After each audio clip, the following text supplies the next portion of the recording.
otherwise be paying cash for, right? It makes more sense to do it this route than we'll borrow for it and hopefully, run it through and pay it off appropriately. So we'll do the same thing with Lake Electric with theirs. Those things that we can borrow for, we will. Balancing the amount of debt that we're going to be carrying. And then we're going to be doing the water deal a little bit later in the year, same way. If in fact the commission decides through the budget process that, they want Sean to find something, to finance something else, we'll make it happen. Then we'll take care of the back office. Sure. Whether that's, like I say, going through a bank, financing internally, or going out to the market. Does that help? It does, yeah. Okay. And just thinking past this, I know this is the issue at hand, but right. Yeah, we're always prepared to be looking at the market. In fact, Jeff he's constantly out there talking to what can we go borrow for if it makes more sense to borrow for it than to pay cash for it. Right. So, being mindful of our debt ratios. Sure. Go back to your 60-day explanation. Are you saying 60 days to see if you can do financing with banks first, 60 days between anything you would be visiting? What was your reference? 60, how long does this one take, start to finish? Well, this was probably a little longer, wasn't it? About 2.5 years. Yeah. No, I mean, Gene started his projects 2.5 years ago, and we did a line of credit to fund it temporarily, and we're now coming to the culmination. And obviously, we threw in other projects since we're going to the market.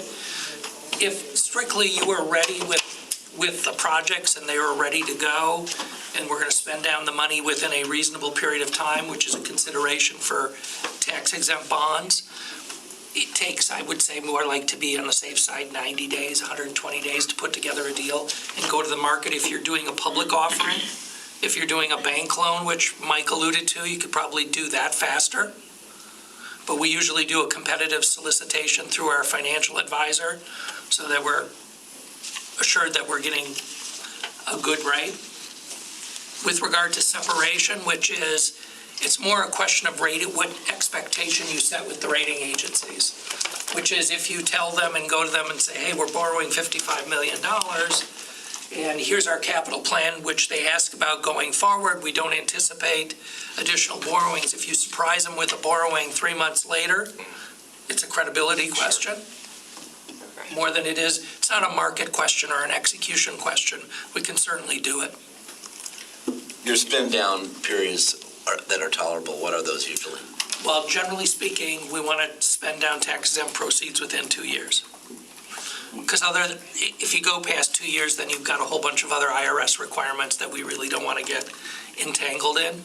So generally speaking, that's, what we're aiming for. That's longer than I would have thought, actually. Well, but it's not just a flat 2 years. Yeah, there's some interim targets that you have to hit. We're almost done anyway. Yeah.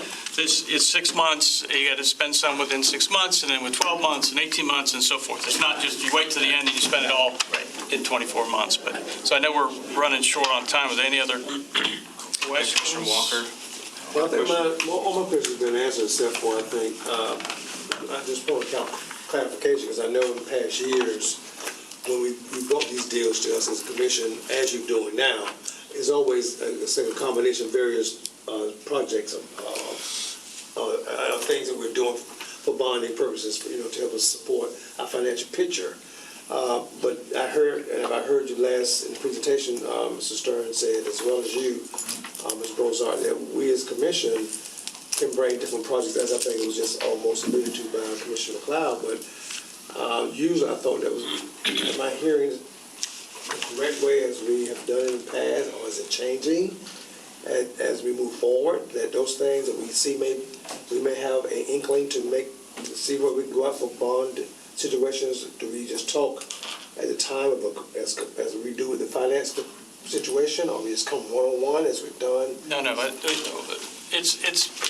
we don't need you as a commission worrying about how we're going to find the money to fund your CIP, which is mostly what we're going to be borrowing for, is long capital projects, right? That's the key I'm asking. You don't worry about that. You just give direction to the city manager of this is how we want to budget, and then it's our job to find the best solutions that we can bring back to you to say, here's how we'll solve for X, Y, and Z. Again, the big thing is identifying how you'll pay for whatever we borrow, right? Simple as that. Unless we've got the cash to do it, but Thank you. nothing else is changing. So for this committee, is there a motion to approve the recommendation? What is the recommendation? The consolidation that was presented at the last, Bond workshop. Right, it's borrowing money for Alyssa, for this. I'm gonna sit back. Say it again, I'm sorry. Hang on. We are going to be bringing a resolution and a draft preliminary official statement to the commission on Monday to borrow approximately $55 million for airport and other miscellaneous city projects. okay, so that's resolution, which is not attached in the document that you have, but will come on Monday, that we'll see. Is there a motion to approve? So moved. Second. All those in favor signify by saying aye. Aye. Opposed, same. Unanimously passed. Okay, so Thank you for your time. we appreciate that. Any other comments for the Finance Committee that you want to bring up? All right, then we are adjourned, and it is 8:26, so we will wait for 4 minutes to start our agenda study. And the sound has been repaired, so.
And when we get to the consent, is address the items that we would want to continue to consider under consent that are all utility related. So since that's the case, we could skip that step, wait until we have our utility committee meeting at 11, address consent then separately, and that would help probably the rest of the people in the room, so we wouldn't have to take the time to walk through that originally, if that's okay with the commission. Is that all right? Okay. That's good. All right, so our meeting on Monday starts at 9 a.m. and the presentations will be the Pivot or Perish on Tuesday. Exactly. Thank you for doing that on Tuesday. The rest of you aren't coming on Monday? No, Okay. no plan today. Tuesday, thank you. And then it's Pivot or Perish on Leadership Challenges with our HR Director, Mark Farrington, and then the Beautification Awards, which include Midtown Lost, by the way, which is such a great affordable housing project that was completed. And then our proclamations, which are going to be a fun 40th celebration. And then and that makes some of you in the room feel very old, I know. We have no requests from the general public, so we can break into an equalization hearing at that point in time on lots and clearing. Do you want to talk about anything that's on that? Yeah, nothing stands out on that. Again, that's something standard that you'll see, and I think we'll continue by posting those properties on the screen. Great. Mayor, Yes, sir. I remember the two properties, there was That the came off last demolition situation, they're waiting for something. Those are coming back next meeting. Yeah, Not this- because not this. this is just lot clearing and Okay, clearing. so that- Yep, okay, yes, sir. Thank you. All right.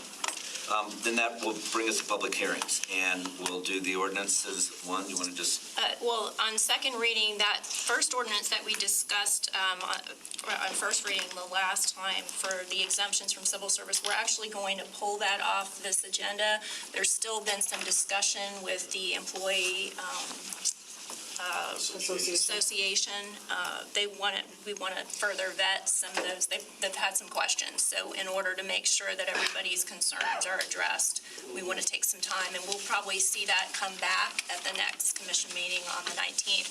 And there's also a corresponding resolution that we would pull off under 6B2, and that's the resolution that corresponds to that. So we would bring those back at the next meeting. and there's not a time essence issue. No, sir, it would just be the second reading for the ordinance at the next meeting, and then the resolution would be heard at the next meeting as well. By the way, Ms. Sirianni is substituting for our city attorney, who is out today. Mr. Mayor, Yes, sir. if I may. Yeah. But just a reminder with some of the comments that you had, that Palmer has made on this particular item is really the intention was to deal with the emergency manager's position. That was really the action that we were, intending to do. However, when you look back at all of the different resolutions, there are many iterations. 7 or 8 of them. There's what? 34. There's 34. There's 34. Excuse me. There's 34 of them that change over the years. So Palmer from the city attorney's office was trying to consolidate all of that, and so that every time we go back to try to find a particular position and figure out what happened to that position, why it does apply or doesn't, you have to go through all these different iterations. But that consolidation has caused some issues, and that's what we need to pull it to work on right now. But again, the real intent was just related to the emergency manager. So to your question, Mr. Mayor, is timing isn't an issue here. Okay, very good. Thank you for that. Okay, item 382. Yes, this is the firefighters' defined benefit. This amends the ordinance regarding the firefighter pension plan. You heard a little bit about this last time. This will specify that any changes required year to year as a result of the actuarial changes will be done at the recommendation of the actuary versus having to come back before you to have to change an ordinance every time, and that's something that we routinely do in practice anyway, so that's consistent with what we're currently doing. Questions on that from the commissioners? All right, next. D1.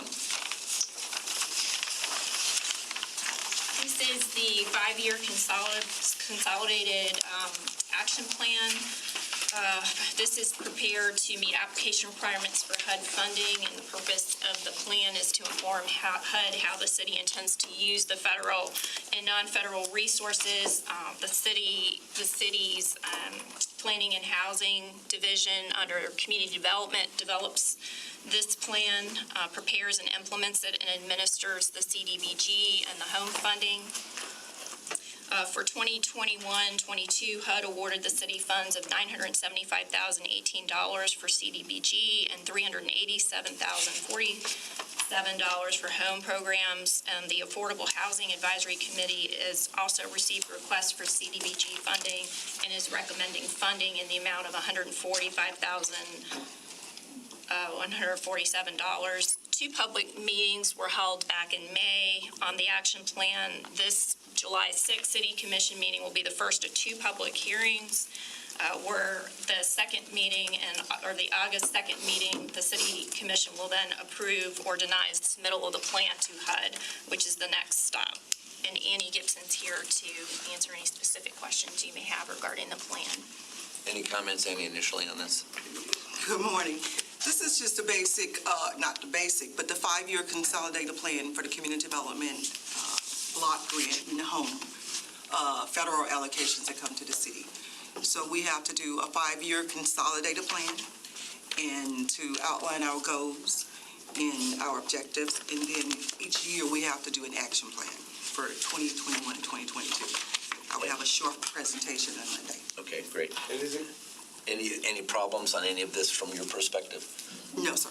Okay, all right. And is it consistent with the dollars that we receive, I know annually, but anything else that might change? It's pretty much the same. I mean, I think it was a decrease of maybe $85 Okay. or something along those lines. All right. No other items there. We do not have a community redevelopment agency report. That brings it to city manager. Thank you, Mr. Mayor. I have two items for presentation, then I would like to make a verbal following that. Okay, great. Okay. All right, the first item is regarding recommendation for ratification of an economic reopener with the International Association of Firefighters, the IAFF Local 4137. Representatives from the Lakeland Fire Department, Human Resources, Finance, and Bargaining Committees for the firefighters, driver engineers, and lieutenants completed the negotiations for a wage reopener for the third year of the existing collective bargaining agreement between the city and the IAFF. The current CBAs end on September 30th, 2022. The proposed wage adjustment for FY22 was recently ratified by a majority of the Lakeland firefighters bargaining units and now awaits formal approval by the Lakeland City Commission. Language of the current CBA remains unchanged with the exception of the following FY22 wage amendments, and of course those wage amendments would apply from October 1st, 2021 through September 30th, 2022. The negotiated agreement would be for a 1.5 across the board wage increase for all IAFF bargaining unit members and a 2.5 merit increase for those members for all of the members of the unit upon completion of their acceptable performance review during the members' normally scheduled review cycle, with the exception of those that are at step 17, which is the top out of their pay structure. Also, it would include a Me Too agreement. If the general employees were to receive more than what has been agreed upon here, then that would be applied to those members as well in the Me Too arrangement. So the city staff would recommend that the City Commission ratify the proposed amendments to the existing CBA, which is required for negotiation through the agreement that we would have the economic wage reopener. Any questions on that from commissioners? Commissioner Reed? Yes, Sean, we don't have the Me Too in reference to the general employees with our police and fire, do we? Police and fire typically. We have the Me Too with the general employees in relation to the fire and the police? Well, the general employees are not a bargaining unit, so we don't negotiate. So there's no opportunity to have a Me Too agreement with the general employees. But with that, Commissioner, I will tell you that city management it always works very hard to make sure that we keep, comparison between the two. And so just like in what's before you here today, as you know, from our discussions at the previous budget workshop, we have recommended a 1.5, 2.5 for the general employees, but certainly that would need to be approved by the city commission when we get, to the final completion of the budget. But really where the 1.5, 2.5, even in this economic reopener with the IAFF comes from is they're aware that that's what's being proposed for the general. So we try to keep them on par, but there is no negotiation with the general because they're not a collective bargaining unit. Commissioner Music. When the organization votes on that, because I see here it says it was ratified by a majority, all it needs to be is a majority, it doesn't need to be a certain percentage to be ratified by their organization, correct? Yes, sir. Majority, okay, thank you. Any other comments or questions? Okay, next. Okay. Next item is regarding the award of a bid to Schnell Contractors for repainting various concrete and waterproofing repairs, sealants, and traffic coating replacements at Orange Street Parking Garage. Each of the city's 3 parking garages are on a 3-year inspection cycle. The garages are inspected by a third-party engineering firm for structural integrity, condition of sealants and coatings, and accessibility compliance. The Orange Street Garage was inspected on December 15, 2020, and several needs were identified as a result of that inspection, including concrete repairs and traffic coatings. Public Works staff has been working with the city's consultant, Intertech PSI, over the past several months, developing base and alternate bid documents and specifications for the work needed at the Orange Street Parking Garage. Base and alternate bids were developed to allow flexibility of selecting additional work as allowed by the available budget. Bids were solicited through the purchasing division and opened on May 3rd, 2021. A total of 8 bids were received. Based upon the available budget, evaluation was centered on the base bid, not the alternates. Schnell Contractors represents the lowest and most responsive bidder and fully meets the requirements of the project specifications. Purchasing issued a notice of intent to award on June 16, 2021 to Schnell Contractors. The protest period expired without incident. Intertech PSI and Public Works staff recommends the award of bid number 1116 to Schnell Contractors in the amount of $182,734. The contract term is 60 calendar days. Work is expected to begin in August 2021, and the project is funded in the fiscal year 2021 Parking System Fund, CIP, and so staff will be recommending award of this bid to Schnell Contractors. That completes presentation, and we have Greg James. Greg, did you have comments? I just want to make one quick introduction. We have a new parking supervisor. It's Jason Ehrlich. He's been with us for about 2 months now. He's hit the ground running. We've had plenty going on. So Schnell is the same contractor we're using right now at Main Street Garage, making the sealants and coatings, and they'll, upon completion of that, will roll into the Orange Street Garage and get it taken care of as well. Yeah, Commissioner Walker. Mr. Greg James, our city manager, even though we're doing a 3-year inspection cycle kind of situation, if you find situations that may warrant some work or whatever, even during the course of a year, that would be something you want to take care of, I imagine. Is that correct? Yes. If we find something out of the cycle that has to be addressed, Right. we will Especially you're talking about, make determinations and then find well, we funding. saw down South Florida, but I know we don't have high rises like that in Lake London. No. But simple, a 3-story, 4-story, 5-story, we simply have some challenges as well, so I just was asking. No, yeah, we will, the staff sees the facilities every day. If we see Right. something that doesn't look normal, and with a 3-year cycle, if we need to do something in advance of that, we can.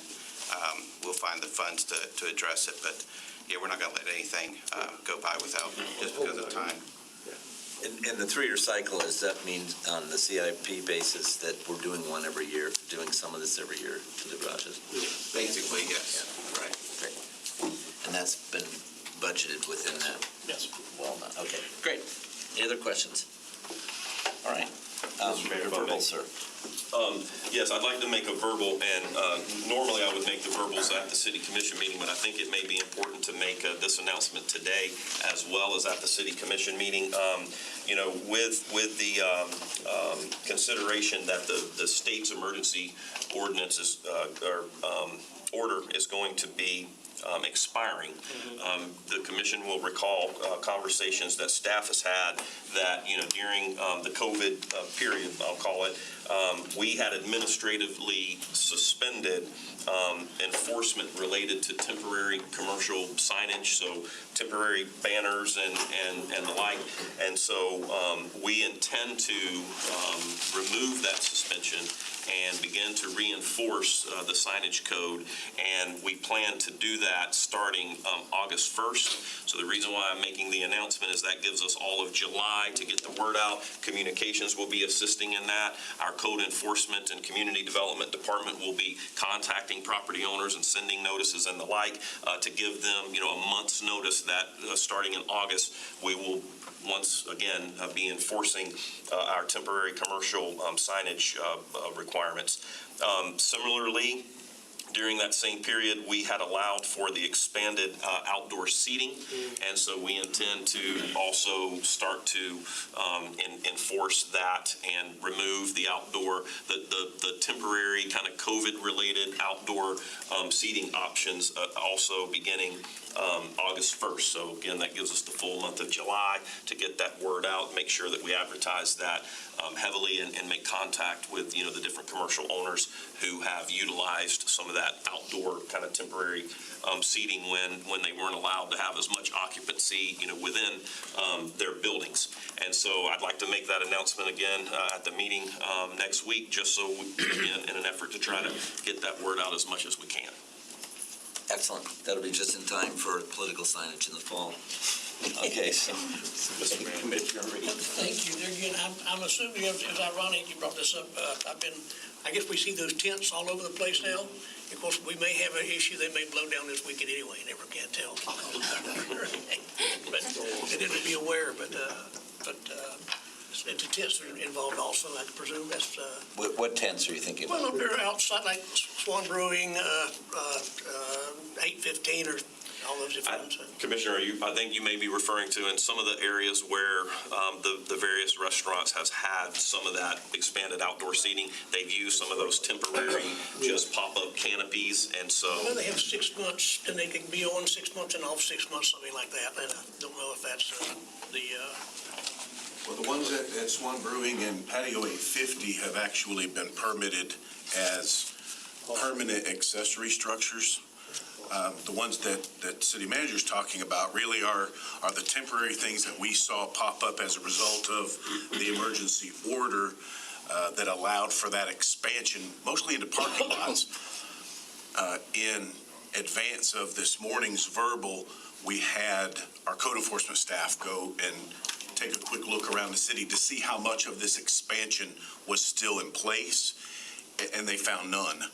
That isn't already on private property downtown that's already approved. Things that existed and were legal before the pandemic remain, but nothing that was made legal by the emergency order remains now. That's good. That's great to hear. Commissioner Music. How do the verbals work as far as public notification? Just through the verbal. I mean, Okay. and again, Kevin in communications, you know, will work to spread that word through all of our different platforms. But, you know, so much of the community and watch, you know, many of these agenda studies and the commission meeting. And even if they don't, you know, the word tends to spread. And so that's why, like I mentioned in this case, I wanted to mention it both today. Normally, I would wait until the commission meeting to make these types of verbals, but we just really want to make sure we get this word out. And of course, allowing the time to have to get word out, you know, this 30-day situation, so you know. But it's good to hear, if I could, Mr. Mayor, it's good to hear Mr. Lewis mention that, you know, we don't have, you know, Andy, you said, if I heard you correct, a very minute number? Well, we didn't find any expanded outdoor dining or retail that didn't exist legally before the pandemic. Okay.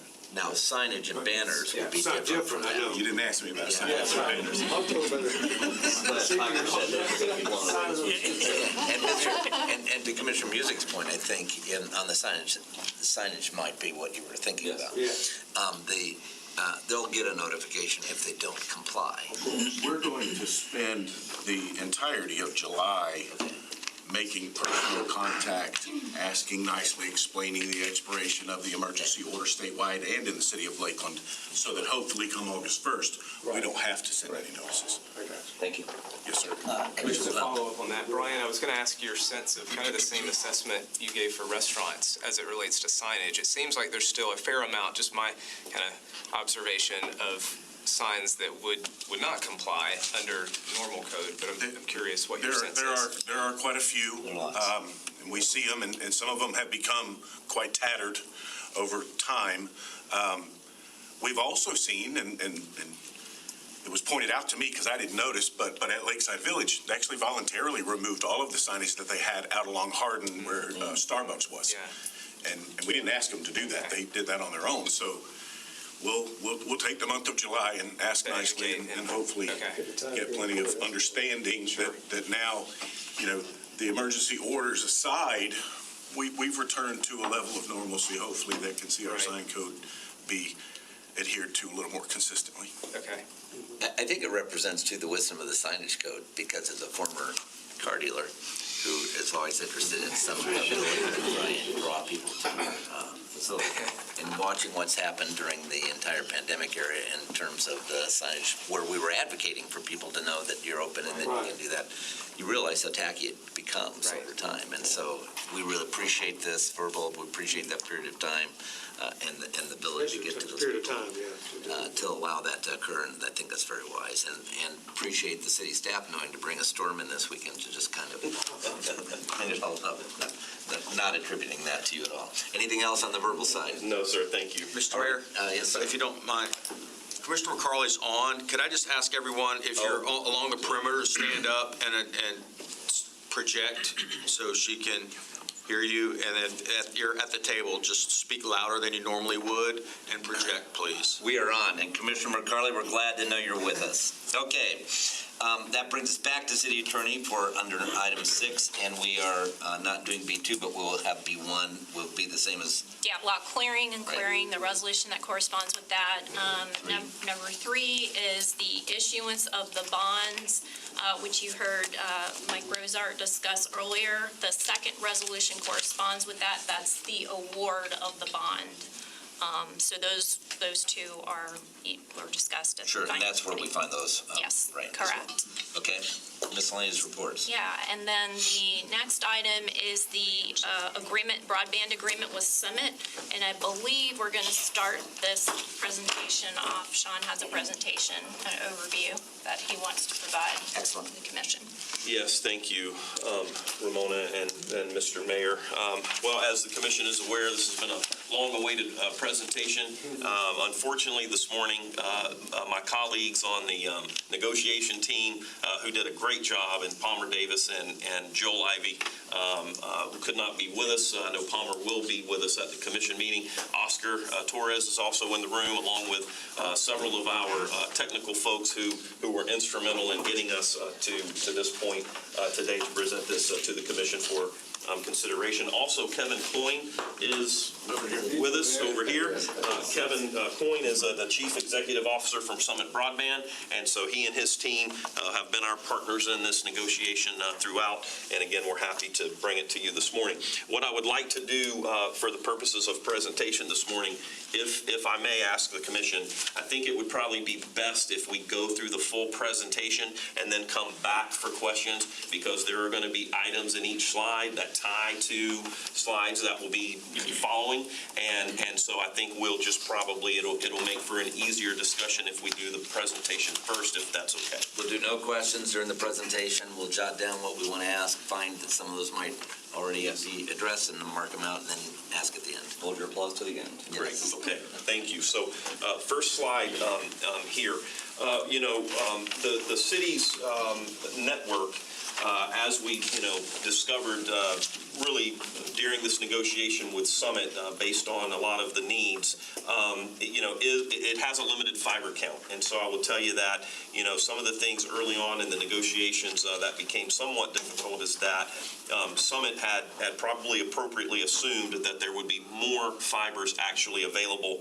in the network than what are. And so, of course, I'm talking about the city's existing network, and that's because the city is using an awful lot of the fibers that are in the existing network, and also the network is an aged network, and so there's been a lot of splices on the network, and that creates some performance issues with the network. And so we spent an awful lot of time working with Summit to determine what level of efficiency and performance would be needed, and in the realization that we didn't have near as many fibers as had been assumed appropriately so by Summit, and because of the aged network and some of the degradation of performance, the city is proposing to agree that the city will provide up to $100,000 in mitigation to augment some of those areas. And so when we talk about augments, we're talking about replacing line segments in that existing network where we have some performance issues, and I'm going to talk a little bit later about how we will determine what level of performance issue then requires some of the augmentation to occur. In addition then to the city and with the funding that we are providing or would provide, Summit also will have the ability to alternatively augment the system based on their needs. In the network, the existing network, it would be agreed upon that the city will retain 30% or a minimum of 2 fibers for the city's own use. And of course, this will be non-competitive uses so that we aren't competing with our partners at Summit. And just another note on this point is that the 30% or the 2 fibers is in addition to what the city is already using within the network. So in addition to what we're currently using, we would retain 30% or 2 fibers minimum. The city estimates that we would spend up to $250,000 a year for 5 years to support during Summit's startup. Now, I will tell you what I'm stating now is not specified in the contract, but we know that the city would have spent this amount of money over the next 5 years on the network anyway for the maintenance of the network. And so the ability for us to continue to maintain the city's network and support Summit is really, in my estimation, a no-brainer, because we would have likely spent that amount anyway for our own uses and purposes. The city is to retain the maintenance of our own assets, the assets that I'm discussing. So the standard created to govern the optical performance across the splices is a 0.3 decibel per kilometer. So that gets back to some of the technical discussion that I led into a moment ago when we talk about the performance of the network and where augments would be needed. Much of that will be determined based on that 0.3 decibel per kilometer measurement. And if we can't achieve that standard, then again, we would need to augment that particular segment. And so that could be done in one of 2 ways. It would either be done through, the city's up to $100,000, or, Summit would have the opportunity to augment based on their needs alternatively.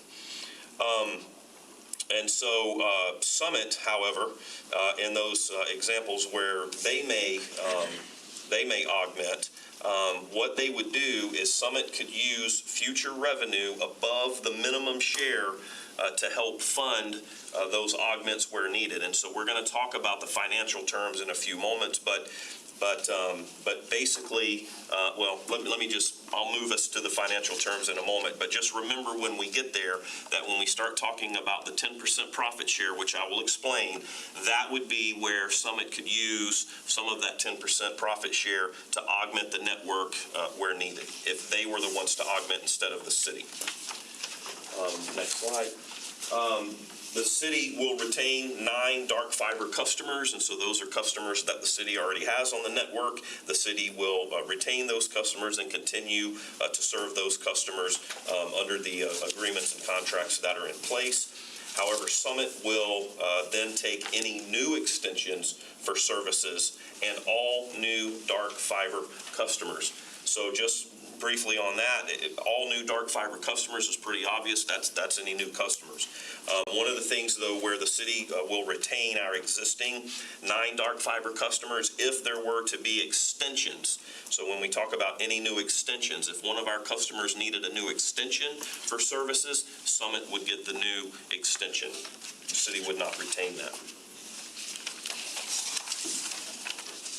Summit will be responsible for all new retail services, and that, of course, includes installations, maintenance, billing, and customer service. And so you'll all remember back when we had the Magellan study and report, and we contemplated, the city potentially being a utility provider for the broadband services, and there was a heavy expense, and a lot of that heavy expense was in the areas that we're discussing here. And so, the city would avoid providing these services in the partnership. These things would be provided by Summit for all new retail services. So here's where we get to the financial terms of the agreement. There would be a minimum revenue to the city of $144,000 a year. So that would be the minimum revenue that the city would receive from Summit in this partnership agreement. In addition to that, there is a 10% revenue share. I'm sorry, not in addition. I said that incorrectly. Not in addition to that is a 10% revenue share for internet service gross revenue, which does not include voice over IP, video, or other value added services. So the way this works is the city will receive the greater of the two. We will either receive the minimum 144, but once the 10% profit share grows above the 144, that's what we will receive, that 10% of the profit share, not 10% in addition to the 144. So again, 144,000 a year minimum, and then the 10% would eventually exceed that. It is not the 144 plus then 10% on top of that. Now I'm going to talk in the next point of going back to the augments. This is where, once we do get to a point where the city's profit share is based on the 10%, Summit may use the 10% or portions of the 10% to augment due to the poor optical performance across those splices when it becomes necessary. So that goes back to the technicality of the measurement of the 0.3 decibels per kilometer. If we have areas in the network where we are failing that and the city has already maybe expended our 100,000, or the city doesn't, have a need to assist in that augmentation, Summit could do it, but Summit would be able to use a portion of that 10% profit share in order to assist with funding those augments. And of course, as I've already explained, this applies to revenues that are above the minimum guarantee. The final slide that we have is based on what is the term of the agreement and what are provisions for termination if that were to be needed. And I will tell you, there was a lot of negotiation on these issues, and over the period of time we've been negotiating, we kind of changed options various different times. And I just think it's important, and I think at some point in this presentation this morning, you will hear from our partner at Summit, Kevin Coyne, about how important it was for Summit, to have some assurances based on the level of investment that they intend to make in Lakeland and on this existing network. So the term, it's a 10-year initial term, and it has automatic 10-year renewal terms unless Summit were to default. And so the next points then are about how, Summit would fail in the agreement or default from the agreement. And so that would be, first of all, if Summit were to fail to invest $20 million over the first 5 years of the agreement. Now, I'll pause there and tell you, one of the things that we also spent an awful lot of time talking about was the city's concern that, our partner would provide services to the community. And so, how do we guarantee that? And we explored all kinds of different options and measurements. I mean, we talked about, providing, deployment plans to the city that then we could track, and we would have, dates that would be associated with, the different types of deployments that would happen. We just looked at all kinds of different measurements. At the end of the day, what we heard from our partners at Summit was that, they had no issue and would agree that they would invest $20 million over the first 5 years of the contract. And so at that level of investment, that's a good indication that their intentions are to serve the community. And so once we were able to kind of come to an agreement on that, we felt like, okay, that takes care of our concerns about performance, that in fact, if they're going to invest that type of money, they certainly intend to gain market share as quickly as they can. I will just remind you on that note that if you recall back when we did the RFP, Summit had indicated that, their total investment at that time was estimated to be about $60 million. So $20 million is about a third of their commitment through the RFP, and that 1/3 happens in that initial 5 years. So again, that's a pretty substantial investment out of the $60 million to make happen in the initial 5 years.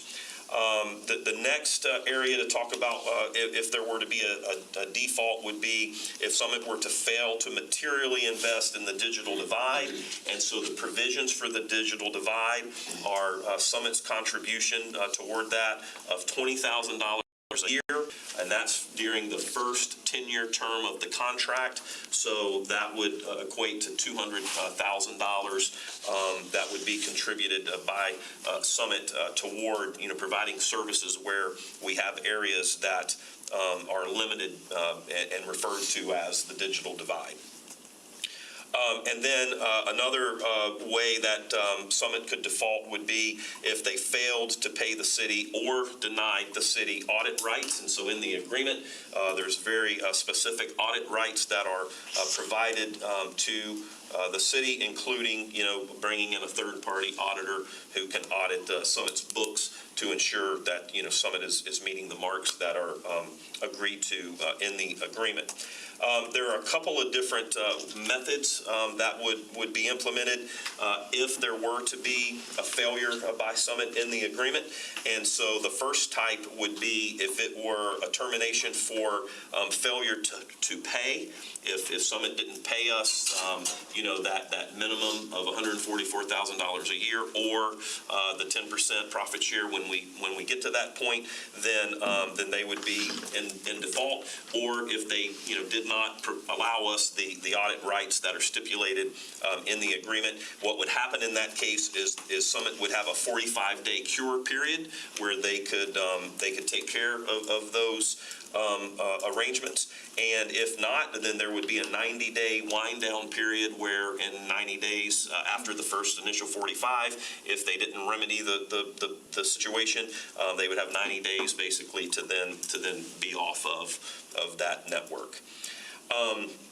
And then if there were any other termination that's not monetary, just any other, infraction on any of the agreements not really monetarily related in the agreement, then what would happen in that case is that Summit would continue to utilize the fiber that they're actively using at that time to serve the customers that they have at that time, and then the city would retain all unused fibers not being used. And so in that provision, just keep in mind, we would continue to be paid by Summit for the use of the fibers that they're using to serve customers at that time, which also, then alternatively continues to provide services to those customers who are depending upon them. So that's what would happen. Again, those are that stipulation is if it were a breach. That is not a monetary breach in the agreement.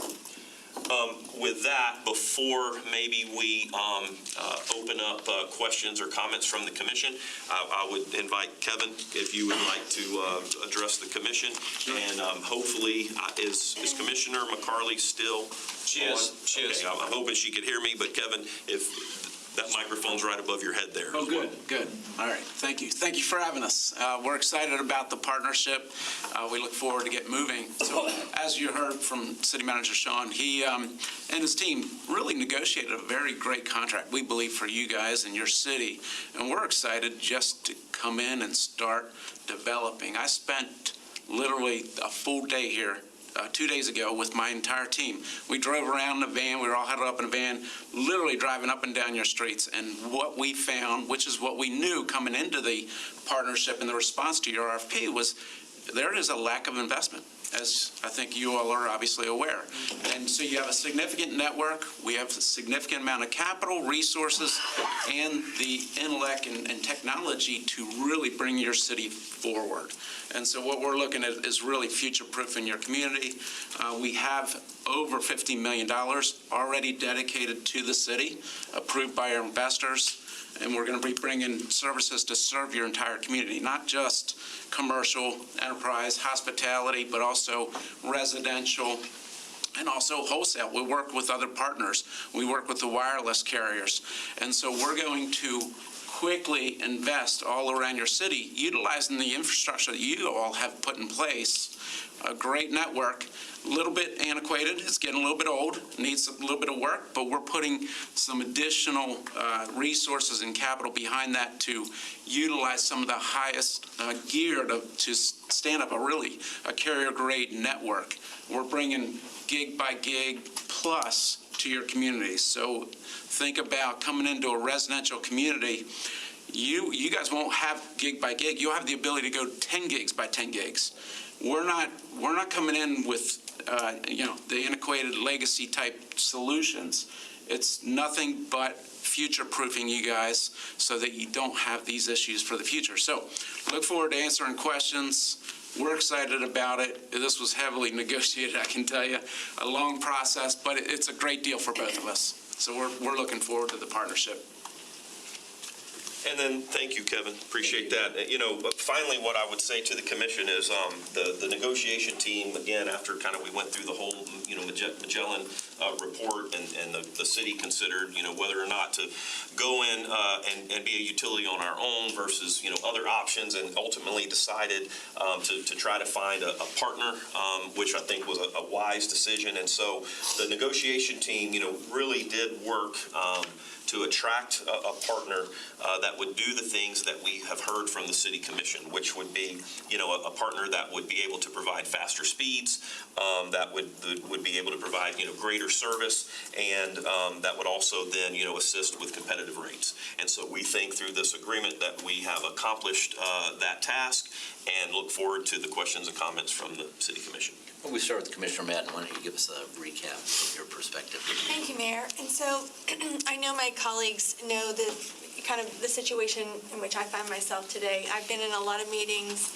I'm privy to a lot of information that you are not. And so I'm really most concerned that you have your questions answered today.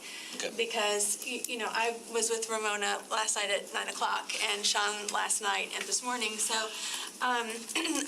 as you can see from my highlighted notes here, I have tried to read every single word and ask for clarification, with our city attorney and our city manager to understand every word in the contract, what it means legally.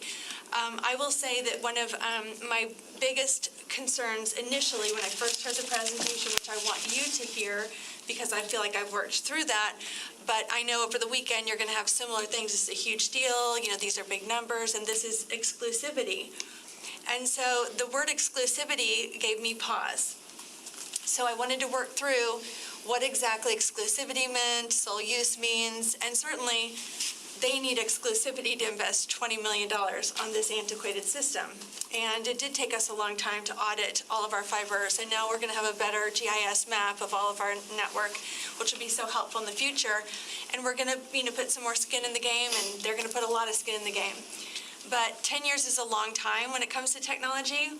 It's a long time for them, and so I certainly get their side, and I think that they've been excellent as partners.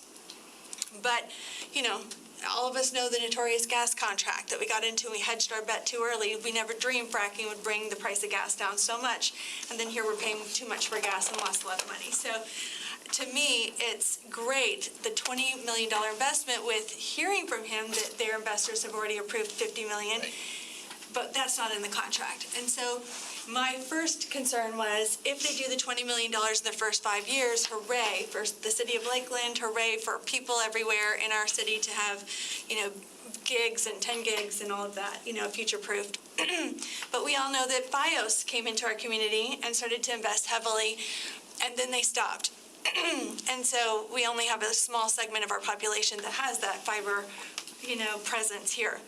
And then it's been, a decade, since they did so.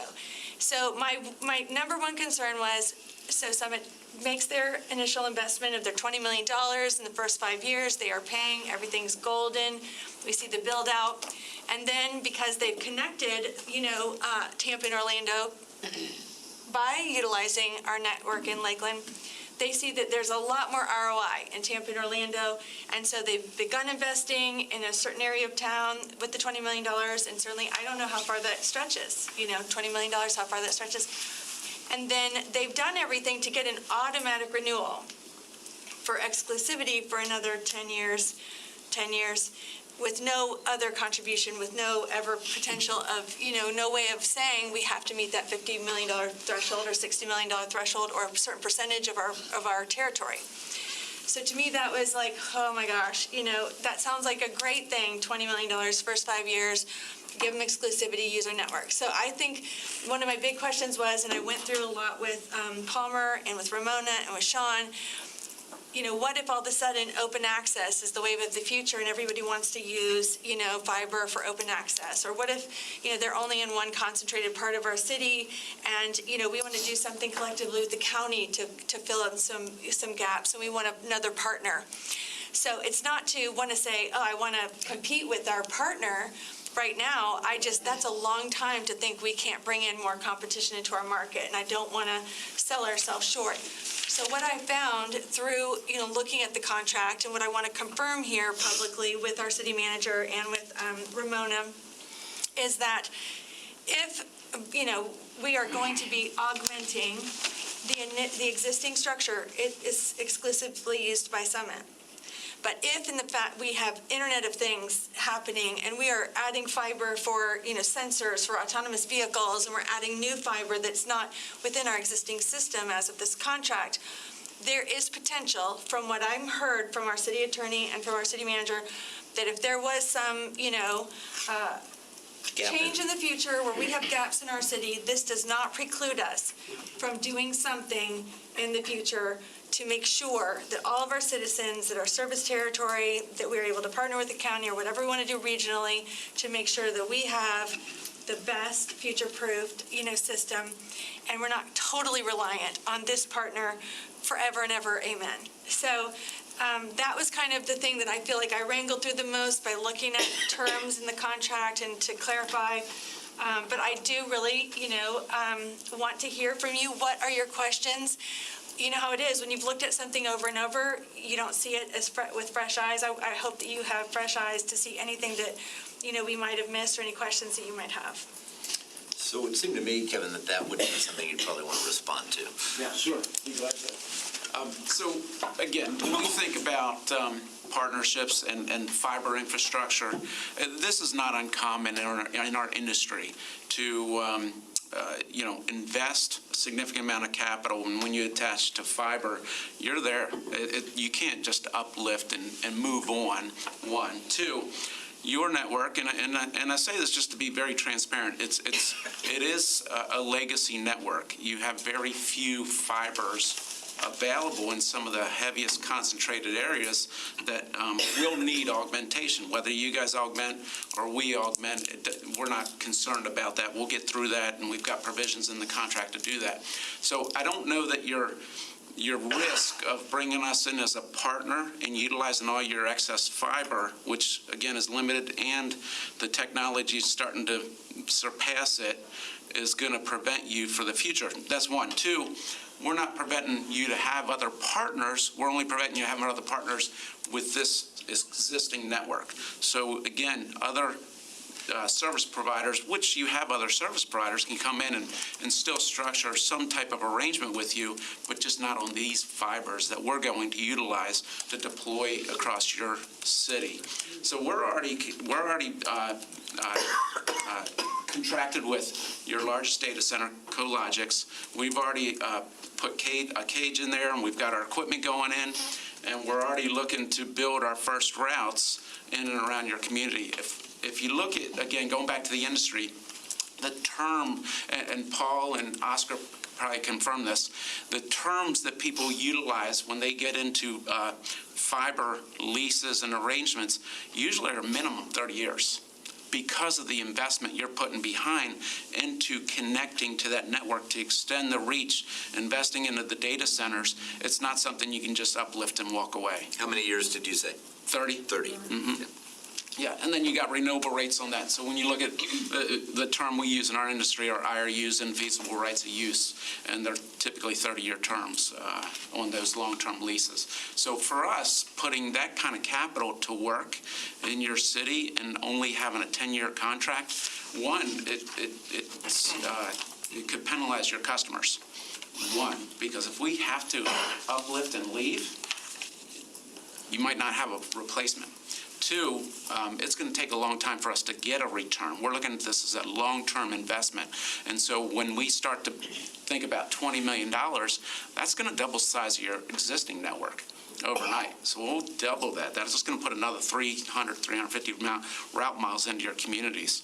And then, and I made this comment, I forgot to finish my thought earlier, when we were driving around your entire city, it's HFC. That's hybrid fiber cable. It's legacy plant that the current service providers are not investing to upgrade. So we're excited about the opportunity, for one, because we know we're going to get a very significant market share. Two, you guys will reap the rewards of that through the revenue share. And so at three, it'll also enable us, because we are a neutral carrier provider. We will work with other service providers. There's not one service provider for everyone, and we know that. And so that's why when you think about what we offer, and you'll see it on our website, we offer residential services, enterprise, hospitality, and wholesale.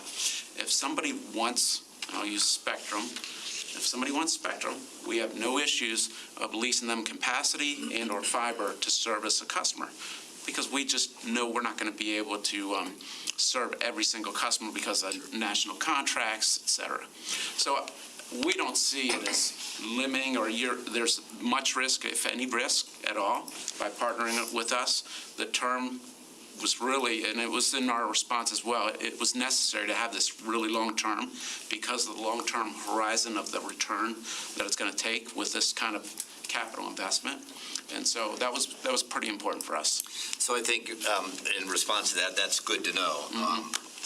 I'm a HFC 1 gig residential user, so, and which works, and so that's fine. But as we go along and we're 10 gig synchronous, and we're running fast, and all of a sudden we're 12 years out or 15 years out, and there's some huge upgrade that's a gap investment to be made that you're not willing to do.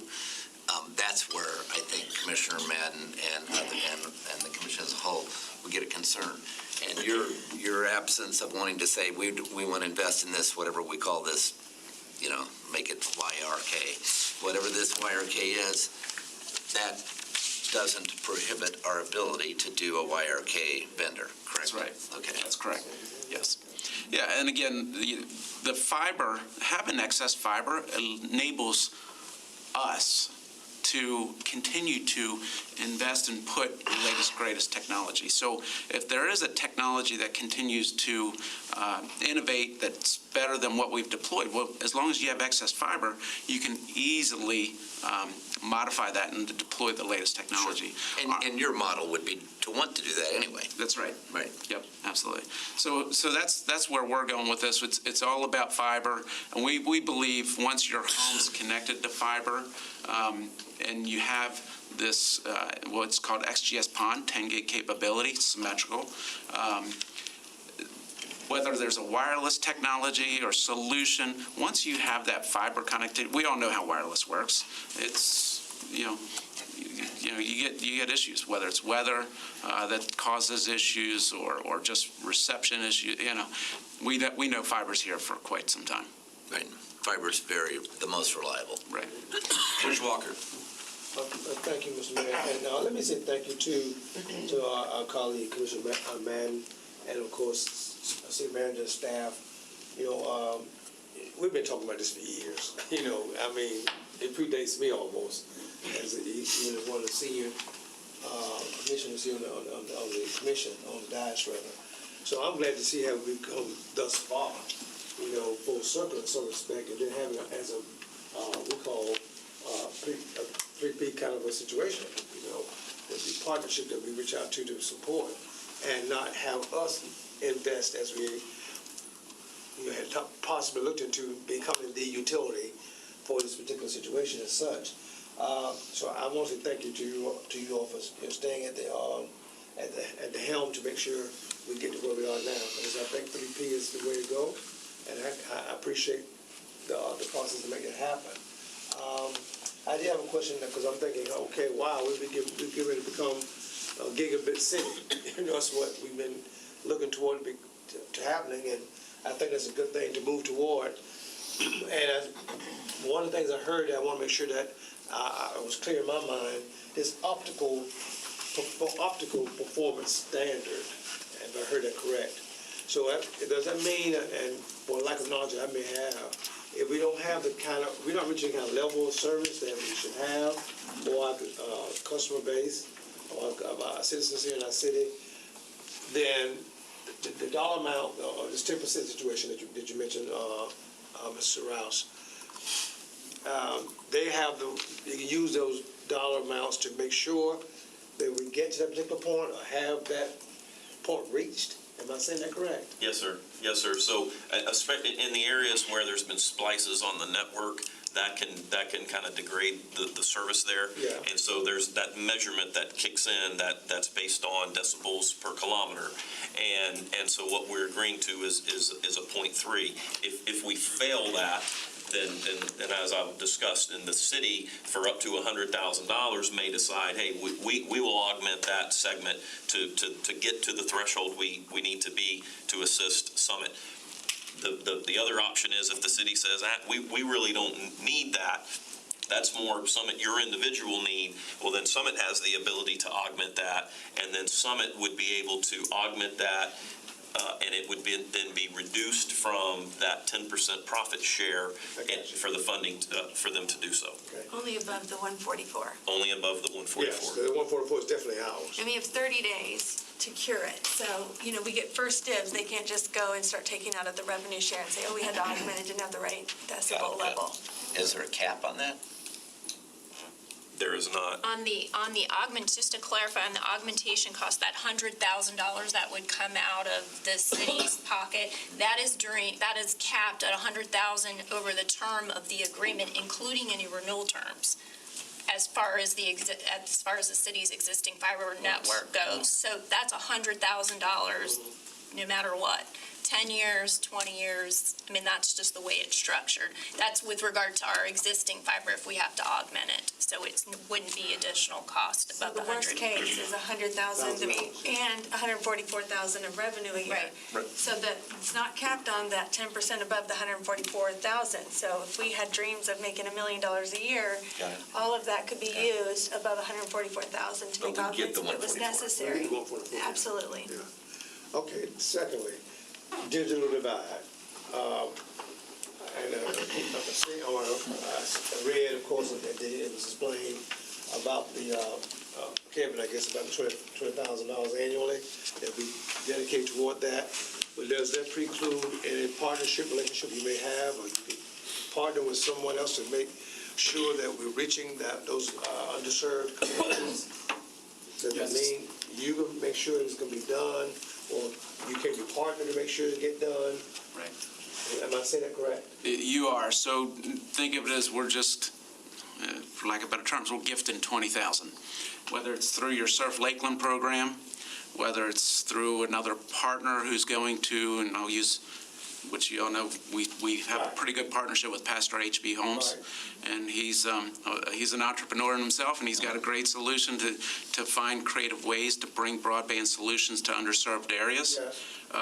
We did drive, as an example, and Paul and Oscar directed us over to east of Cumbie, driving down Reynolds Road, and into some of those communities lacking serious investment. And that's an area it's a great opportunity for us. We don't need a partner to go in there. That's an opportunity for us to bring some very good solutions to what appears to be an underserved community. Yeah. So that 20,000 is just, hey, wherever we can invest it, similar to your Surf Lakeland program. That's how that came about. We thought that was a great program. We want to partner and participate in that. And so that's the way you should view the 20 grand a year. And that's for, we talk about any particular underserved area, particularly, not just, you use that as an example, I know, but any particular underserved area that we find, we don't have they don't have the service. That's right. Okay. And my last one, I think, Mr. Mayor, would be comparable. I know you in other communities besides hopefully what we do here in Lakeland. This contract, it's specific for Lakeland. I want to make sure it's for us, so that's why we're talking about Lakeland. But do we see any other comparables with other municipalities that may have, where you're doing some work or have contracted that we can say maybe a little different, or do we know that? Or is that exclusive to just that community? I think I think this is a fairly unique partnership and agreement, and I know Kevin has mentioned to the negotiation team along the way that there've been other areas, I think, around the country that have suggested they may want to kind of talk to us about how the process went and what the agreement is, because there seems to be a lot of mutual interest, both from the community, and from the various providers. But Kevin, you would probably be best to speak to any comparables that you might know of. Yeah, so for us, and we're pretty much staying within the state of Florida. So we've spent a significant amount of time with Polk County and the school board, Dr. Tina Barrios, Winter Haven, Mike Her, and HIP. And so we're looking at areas around this area. We're already finalizing two contracts, one to exchange and swap assets with Winter Haven. And in addition, that'll allow us to deliver point-to-point fiber solutions to about 63 schools within Polk County that was not awarded through an E-rate process, another federally funded government program for schools. So we're excited about the opportunity to continue to work in and around Lakeland with other cities and counties to continue to bring this fully integrated, ubiquitous fiber footprint to interconnect. Because once we get in and continue to extend, the more we can touch to get to other major data centers that brings the redundancy and the resiliency is really important for this city to have that opportunity to be able to have backup solutions to bring and storage, back up your data elsewhere in a different geographic footprint. So it's pretty important for you all to look at us and say, well, yeah, we want you to continue to expand to other markets, because it also helps your constituents and your enterprises, et cetera, say, yeah, this is a resilient network, and I can go and back up to a different location, as an example, in another part of the country. Well, again, I just want to say thank you to, again, city manager and staff, and again, my colleague, Commissioner Madden, for, staying on top of it for us, for making sure we can come to this particular, place where we can say, all right, we're ready to move forward in some respect to do what we've been wanting to do for a number of years. And it's a three-peat kind of situation. That's why I've always wanted to land and make sure it would be, not we just become the actual utility owner and that kind of thing, so. Yes, to your point, Commissioner Walker, it's the delta of not making that investment and having that expense and debt, and having the opportunity to have the augmentation take place and have it serve the city well in reduction of cost. Exactly. Commissioner McLeod. Thank you, Mayor. A couple of questions. On the 10% revenue share, do we have any projections of what that might look like or could be in future years? I believe I saw some of that. Maybe it was in the initial proposal, but I don't remember those numbers.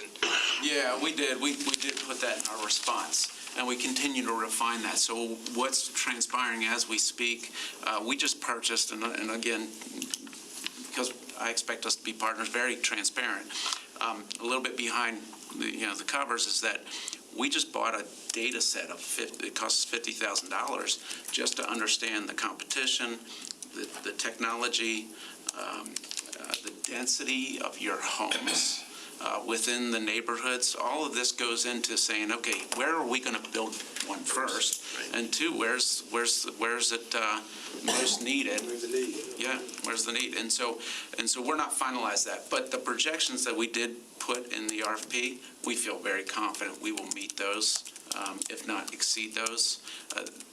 More so even after driving through and seeing the technology deployed.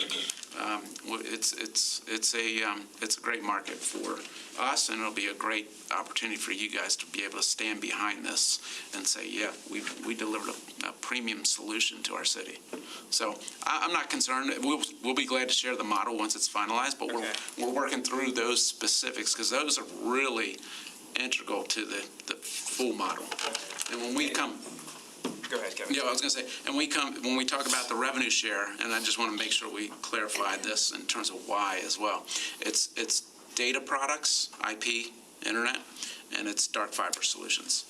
Voice and video are loss leaders. We lose money on that, and so we just couldn't agree to do a revenue share on that. But we're bringing voice and video. That's helpful. Thank you, because I did wonder why that was not included in the revenue share. And Sean, did you have something? Well, just specifically to your question, Commissioner, I mean, we have no quantifiable data as to when we believe on a schedule the 10% will overcome the minimum share.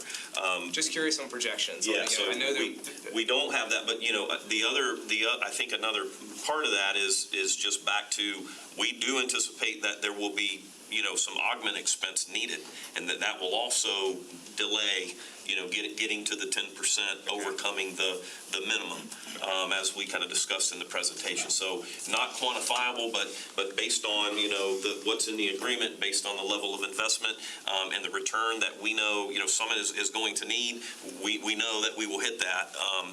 Again, can't quantify exactly when, and know that it will be delayed because of some of those augment expenses as well. But we know we'll get there. I just can't quantify exactly when. Sure. Okay. In terms of when you're able to offer services in the marketplace, what's your timeline and guess on that? So as I mentioned, we already procured space in CoLogix. We're literally just, the racks are in, we're putting the equipment in. We'll get handoffs from Oscar and Paul to connect the fiber on our 3 rings. So that's first and foremost. That will happen over the next 90 days. And then, a little insight. We've already got 13 locations that want 100 megabits of bandwidth. We already have, we're ready to sign contracts as soon as we know we've got a contract to be able to attach to your network. So there's already 13 locations that want 100 megs of internet. You have to run any fiber to them? Will you have to run any fiber? We'll have to run fiber, absolutely. So every location will have to be connected, from your existing footprint. We'll invest the capital to connect and go direct to those locations. So we finalized standing up a sales director for this region, and he resides in Tampa, so not too far away. And we're hiring 2 sales reps direct for City of Lakeland, and that's on the enterprise side, and then a residential sales rep. So as that starts to come together, again, we've been trying to move it a little bit slow once we knew we had something in place, but we're chomping at the bit, we're ready to go. But we'll have, and again, we'll share that model. We have no issue sharing that model. I think you guys will be very pleasantly pleased, and we think it's going to be a very successful partnership for sure. Unfortunately, I just can't give you much more than that today, but we do this. We've done this for years. I've been doing this for over 20 years, constructing networks and delivering, leading edge technologies. It'll be a winner. If you were pleased at the end of the first year, what percentage of deployment would you want to think that you have accomplished? Well, from a revenue perspective, in the first year, you're just extending your footprint. So there's going to be a lot of building ongoing. Just to give you some numbers behind the residential opportunity, we think we'll be initially building by 20,000 homes, and we think we will acquire about 40% of those homes within the first 3 years. Okay. And then think an average revenue per home, maybe $65. That's just on the residential. Then you got obviously the enterprise, wholesale opportunity, hospitality opportunity, which again, we serve all facets of your community. So that's the other thing that I think really resonates when we have conversations. We're not just coming in and serving your schools. We're not just coming in and serving your enterprise. We're serving all facets of your community. Thank you. Yeah, and I did run into several members of your team a month ago or so who were, and I don't know if it was the sales director, but I was impressed that you were already in the community and preparing for what you were hopeful that would be an executed contract, but it seems like you've been investing and laying the groundwork already to move, and so that was encouraging. And then the last question I have is just kind of a big picture for both city management and your team, Kevin. It's new territory for us. Thinking long-term, what does this take for this partnership to be successful past that initial 5-10 year period? Agreed. And one of the things that I, did initially, as you remember, is I reached out to each of you. I really wanted to hear from each of you because this is a significant investment, and having your support and belief behind what we are doing is critical to the success of this program and this partnership. So in my view, it's just, again, us staying very transparent, working together. We'll hit some bumps. We own that, and we'll work through that. There will be challenges that we run into from time to time. But that's our commitment, and that's one of the things we do, and we believe we do very well in a partnership is we know, there's always going to be something you run into, and we'll work through it. But it's really the support of the community. We want to be involved in the community. We want to live in your communities. We want to be involved in your associations. We are already in LEDC. We're already members, I guess, and maybe it's part of LEDC or Catapult. Polk Vision, we need to get involved in Polk Vision. And just entrench ourselves in the programs here and just be part of the community so people know who we are, and we can really just, and it is a bit of a word of mouth. We'll put a lot of money behind marketing dollars as well, but it's having the support of this group to represent us in terms of what we're trying to accomplish. As long as, there's that partnership, this will be very successful. Sean? Yeah, for me, it would be to accomplish what I think we have heard, the commission direct us to do, which is, I've had some conversation with commissioners as far as, the return to the city in monetary terms it's a return, but it's not a giant, windfall.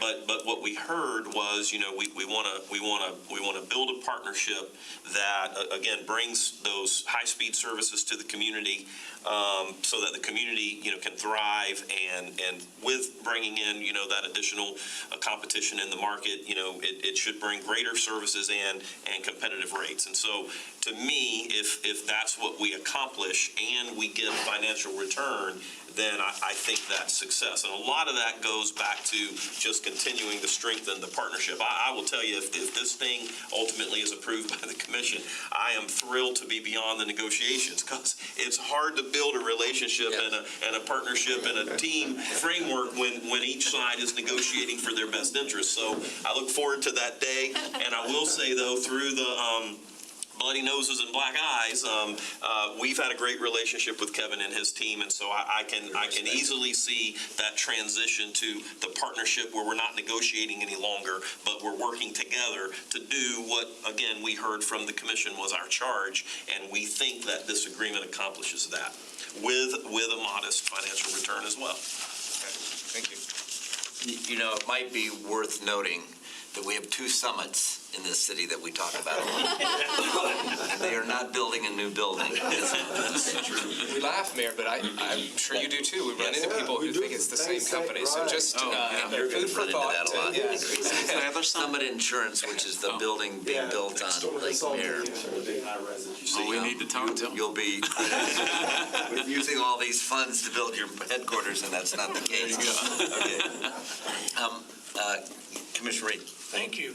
There again, Bill, I want to commend you for picking Miss Madden to be our head person here. I think she's done a tremendous job, and she's enlightened us quite a bit. And sure, I know you've spent a lot of time on it, and there again, for you.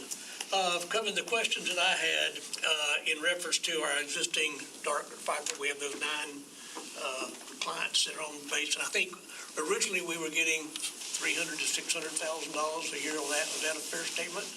Let me ask, Oscar's probably got it. $543,000, I think. Will we get to keep that revenue? Yes. Yes. Okay, so we're going to get that plus our 144. Yes. But that 543, did you say? Yes. But that's existing. That's That's the 9 existing. You just don't want to lose it. Right, That's correct. Right, I'm just want to make sure. Can I just add right there, so you have clarification, they did wrestle that through a lot to what constitutes a customer right now, because of course we know that the behavioral health is being built right there. Right. That would be a Summit customer because it's a new building. And we were, we went back, I want you to know that, the city team went back and forth, and it was like, who's going to get that? What's a new customer versus, no, that's our customer, LRH, and every single building they build. But it is limited to the facilities and the build-out that we have currently. Anything, if it's just, augmenting those current buildings, then we keep it. But if it's anything outside those buildings, like the behavioral health example, then that would be a new Summit customer. Okay. I just have some, thank you for the clarification. Yes. Thank you, sir. And one way to, Commissioner's right, we did wrestle on that quite a bit. And, but one other, kind of, I think maybe carrot, for the city is that, however, even though that extension, to one of our existing customers would be Summits, it also, though, goes toward that 10% profit share. Exactly. So we do get some return, even though we're not the one directly providing that service and receiving the payment. Right. Anything else, sir? No, sir. Mayor, Yes, sir. I just wanted to ask Commissioner Madden, aside from the concern about open access and kind of thinking down the road, is there anything else that you have seen that gives you pause or that you would bring to us and say we need to explore this? Okay, so the things that gave me pause, I've had resolution. And so I was worried about our pole attachments. Certainly legally, we have to allow for fair competition. It's a state statute. We cannot just give favoritism. So they would still have to follow our pole attachment ordinance like everyone else, although they could also do the $1 attachment in the rural areas. Right. So maybe you might want to do those first. 20,000 poles. And then the other thing that we wrestled through a lot was, if you look in the back of, it's on your pages, you'll see, and you might have looked at this in the past, you could look it over the weekend, on the exhibits, there are maps on pages 22 through 26. And this was a huge deal. How are we going to audit, their revenue? It's a private business, but I only get to those things that are specific to data that goes on a light through a glass fiber, through our network. Who's going to audit that? And how are we going to come up with the revenue share and make sure we're getting our share? And so if you want, we've taken the time, and I think you could over the weekend as well, to my colleagues, just to show, if it starts in the Summit network and then it goes to a customer location, it's all in the City of Lakeland or the City of Lakeland Service Territory, then we get the revenue.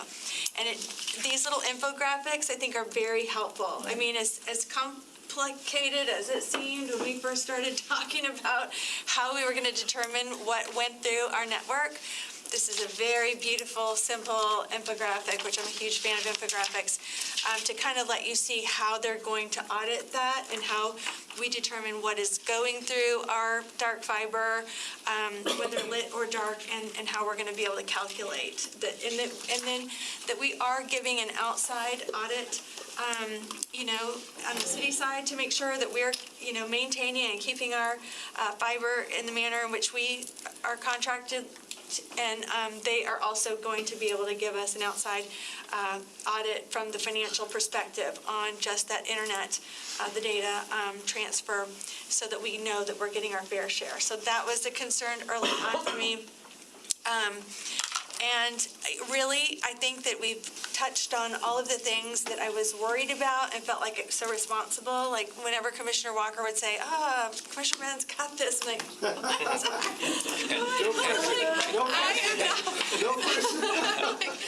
right.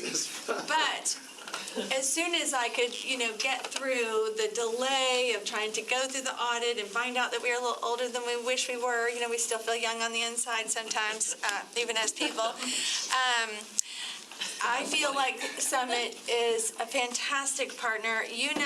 From when I was first come in as a commissioner, and I wanted all y'all to read the book Fiber, and I've been a big fiber fan. I love our fiber dudes in the city IT department. I love fiber.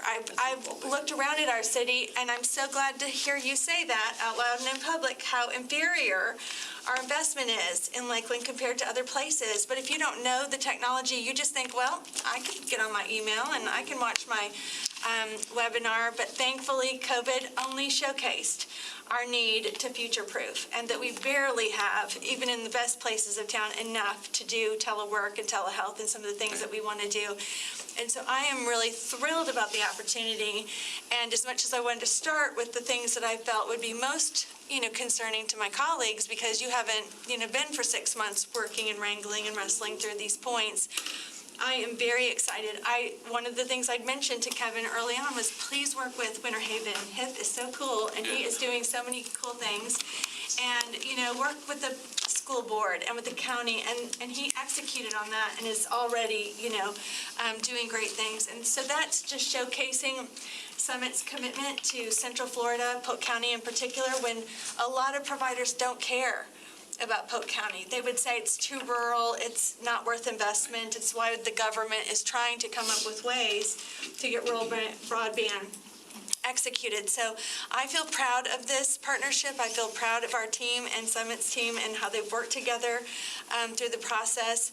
I will feel so proud to have actual fiber to the premise. And I know that there's debate on 5G and fiber. I'm just going to be on the side of fiber. I'm a big fiber fan and think it is the most resilient and the best way to future-proof.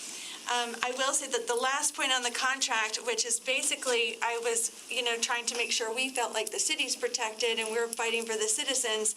Now I'm going to pivot, like Sean said, if we get past the signatures on this contract, to how do we partner even better to expedite the process. It has been a slow process, as you can imagine. And one of the things in the contract is that we are going to work to expedite the permitting process, that we're going to group, some of the projects, and so we can, get that through. And I'm going to hold our staff accountable, to that, to make sure that we, as soon as we get through all these points and feel comfortable, that we do on the build out faster than we went through the negotiation process. That would be my goal. Second.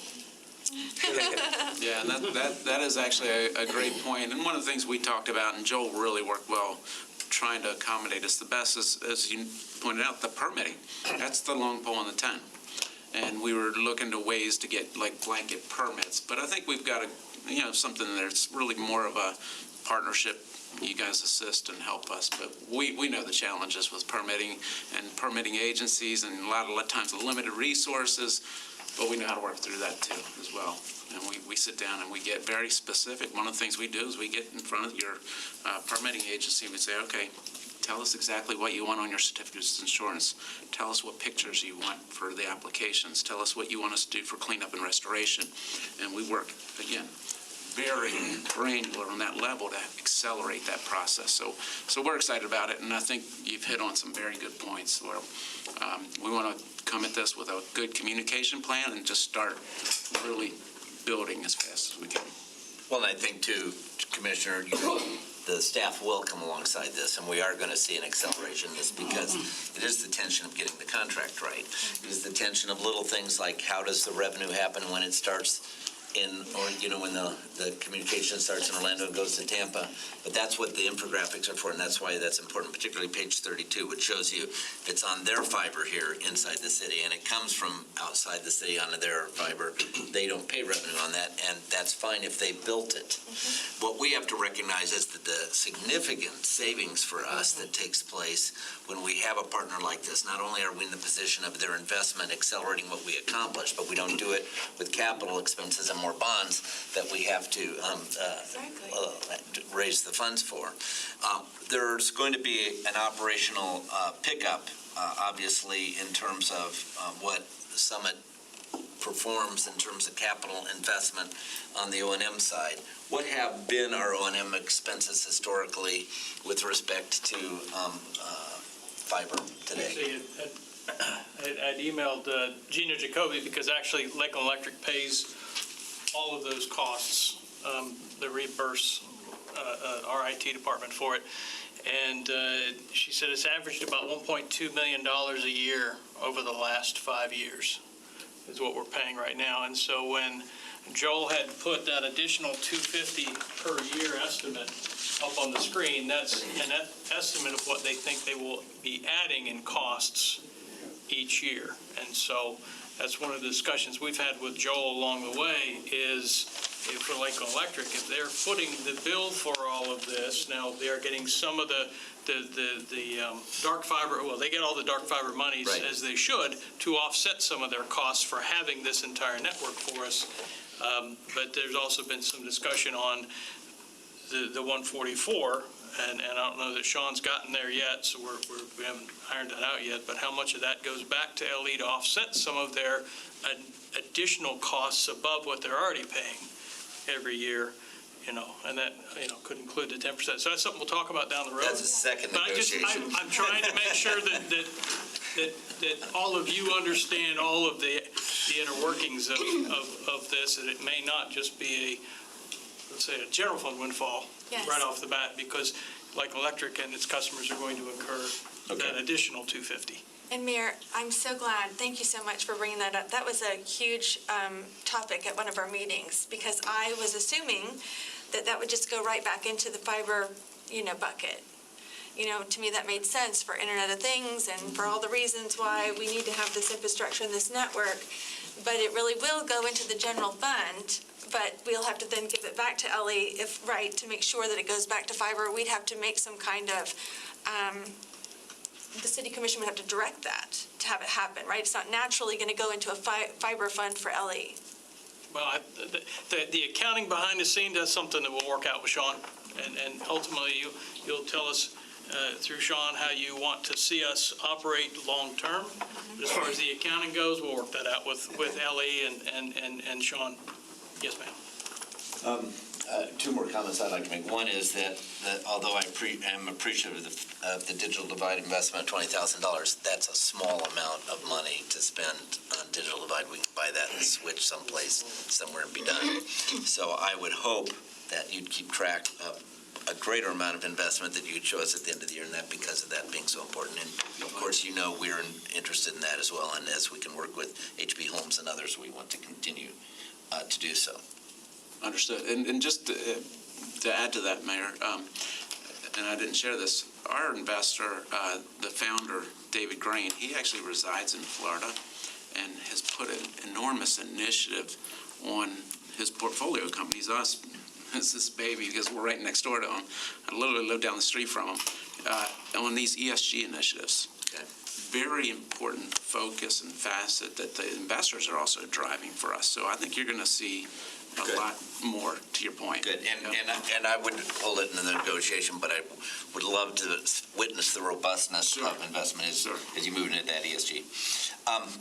And then also, we talk about the termination for non-monetary breach, and that you continue. What would be an example of that? What would be a non-monetary breach? Oh, geez, I'm going to turn to the attorney.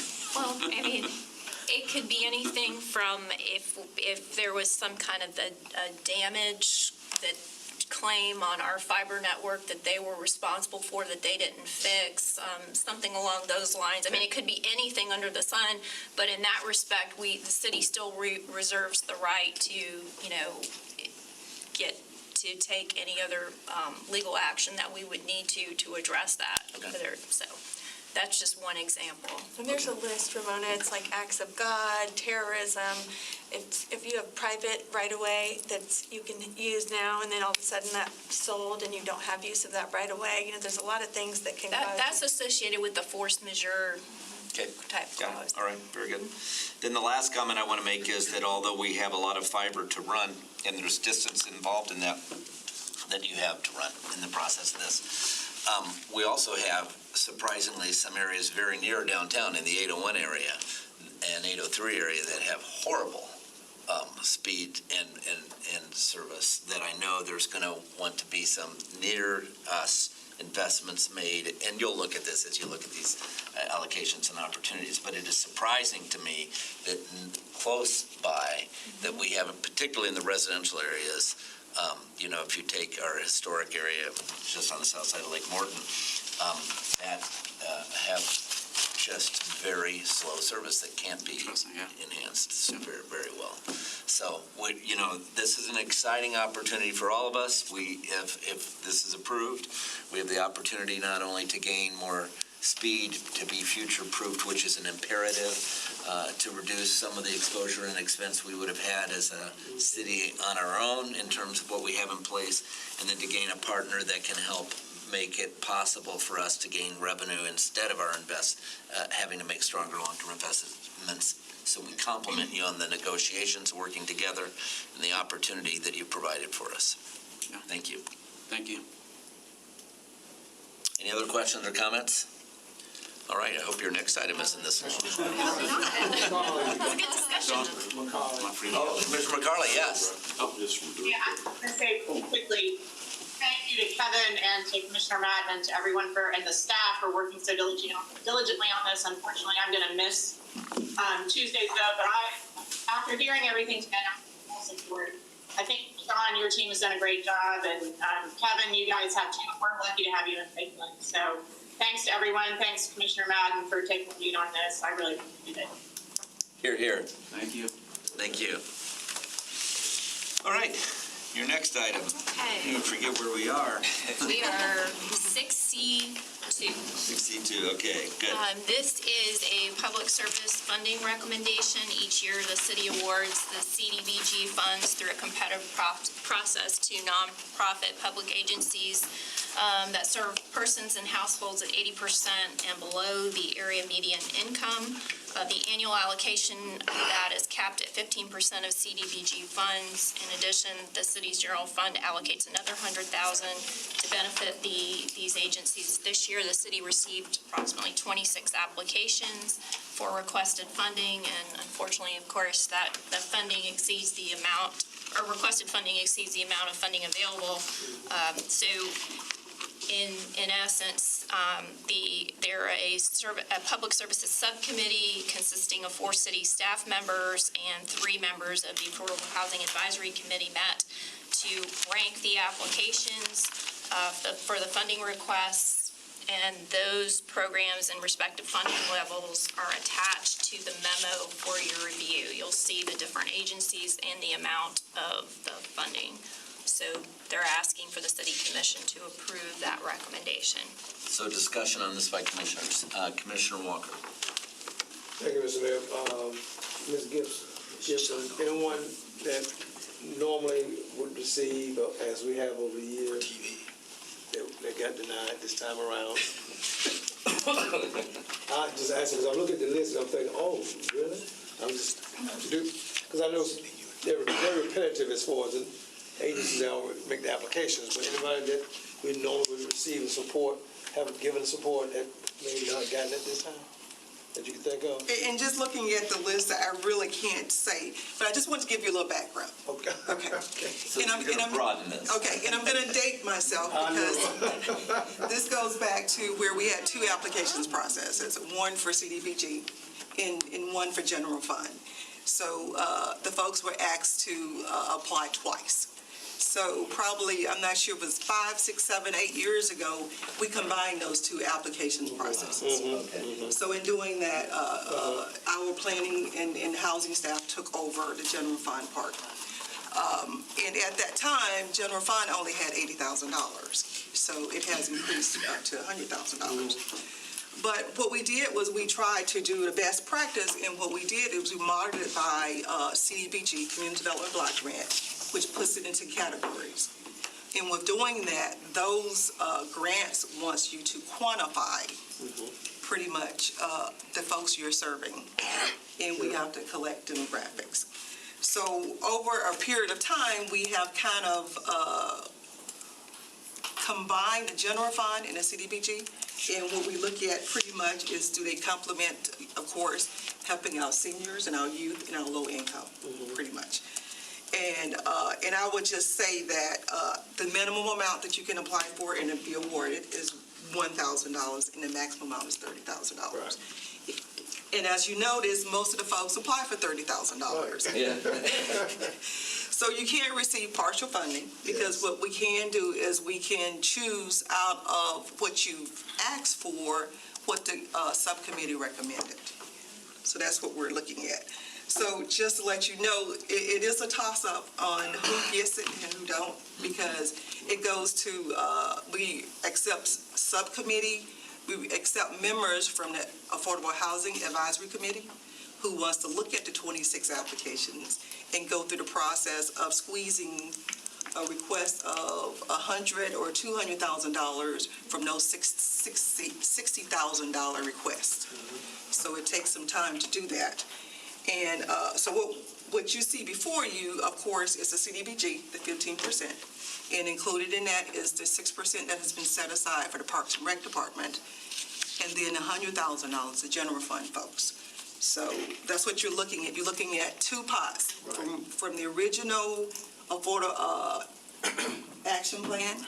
You are approving those with the action plan, with the first column. And the second column, you're approving the general fund. A total of $245,000. Yes, sir. Yeah, 245. So I didn't quite answer your question. Yeah, I know, but well, You should run for politics. Exactly. Commissioner McLeod. Were you finished, Mr. yes, Walker? yes. Okay. And thank you, Andy. There was good discussion on the Affordable Housing Advisory Committee about this, and I felt like it was helpful to hear you explain the rationale of the committee and the awards, because you look at some of the organizations, we decided to award half, and some it was a third, and I believe you said there were some things that were requested that did not meet the criteria. So while it wasn't just a toss-up of, okay, to this group we'll give 75% and this one will give 25%, it's looking at what they're requesting, does it match the criteria, and that led to those numbers. Am I saying that correctly? Yes, sir. With their application, there's a cover letter. And dating myself back again, when we had the Citizen Advisory Committee, which has been out of commission for a long, long time, pretty much there were various type of applications received.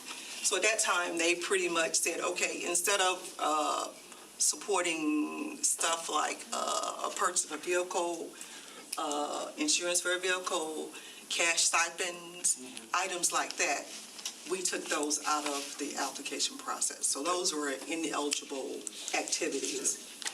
So, yes. Thank you. Okay. Commissioner Music, question? Well, I think it was answered, but I'm Mike Music, by the way. It's a pleasure to meet you. I've read some of the things that have come through. She's an icon.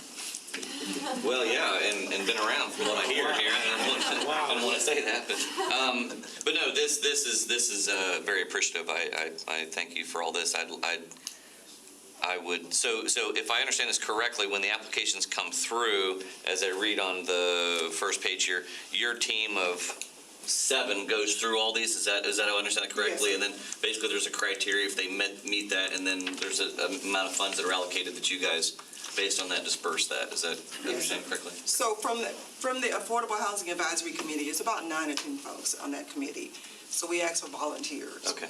So who have the time and the patience to go through all of the applications. And that committee is named, what's the name? Affordable Housing Advisory Committee. Affordable Housing Advisory, okay.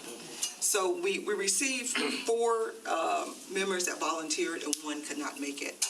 So that committee, of course, make the decision on who gets which money.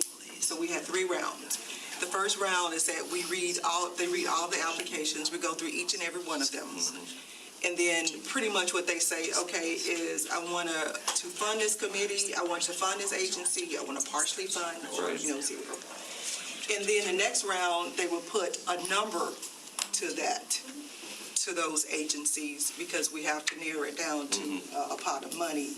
And then the final round is we, of course, have to finalize that $247,000. So their decision or recommendations go to the full CAC, which in turn, AHAC, I'm sorry, CAC on my mind, in terms come to the commission. So when I look at the individuals that received none and requested, is that because they didn't meet the criteria? Because what would have been a reason that somebody received none from either? Okay, let's see, in my sheet, my spreadsheet. It looks like there was only a few of them, but. Okay, and that's one of the concerns we also have with as many folks as agencies as we award money to. This is a reimbursement grant, and the staff have to monitor these folks. So we want to limit as many agencies as possible. Okay. So for instance, drug prevention resource, okay? So one of the criteria, one of the things that we're outlining in eligible activity is you can't pay cash stipends. So automatically they were disqualified. Okay. And I would just say, I guess my question was, it wasn't just that somebody looking at this list that was in your group just didn't look and say, yeah, I don't want to service them this year. There's some. No, sir. No, sir. And we look to see, do they complement other agencies and other activities that's being serviced in the community. Yeah, and that can be difficult when you have a city like ours that has so many good service organizations out there that obviously all need funds, but thank you very much. You're welcome. What was PACE's reason? PACE Center for Growth. It was hard to quantify, just the folks that they are serving, plus duplication of services. So and you give that information back to them? And I would say that's probably one of the deficiencies, because only if they ask. Okay. Well, they should ask. And most do. Yeah. Yes. Then I think that's fine. They need to ask. They don't want to ask. Commissioner Reed. Thank you. There again, I want to acknowledge and thank you for your group.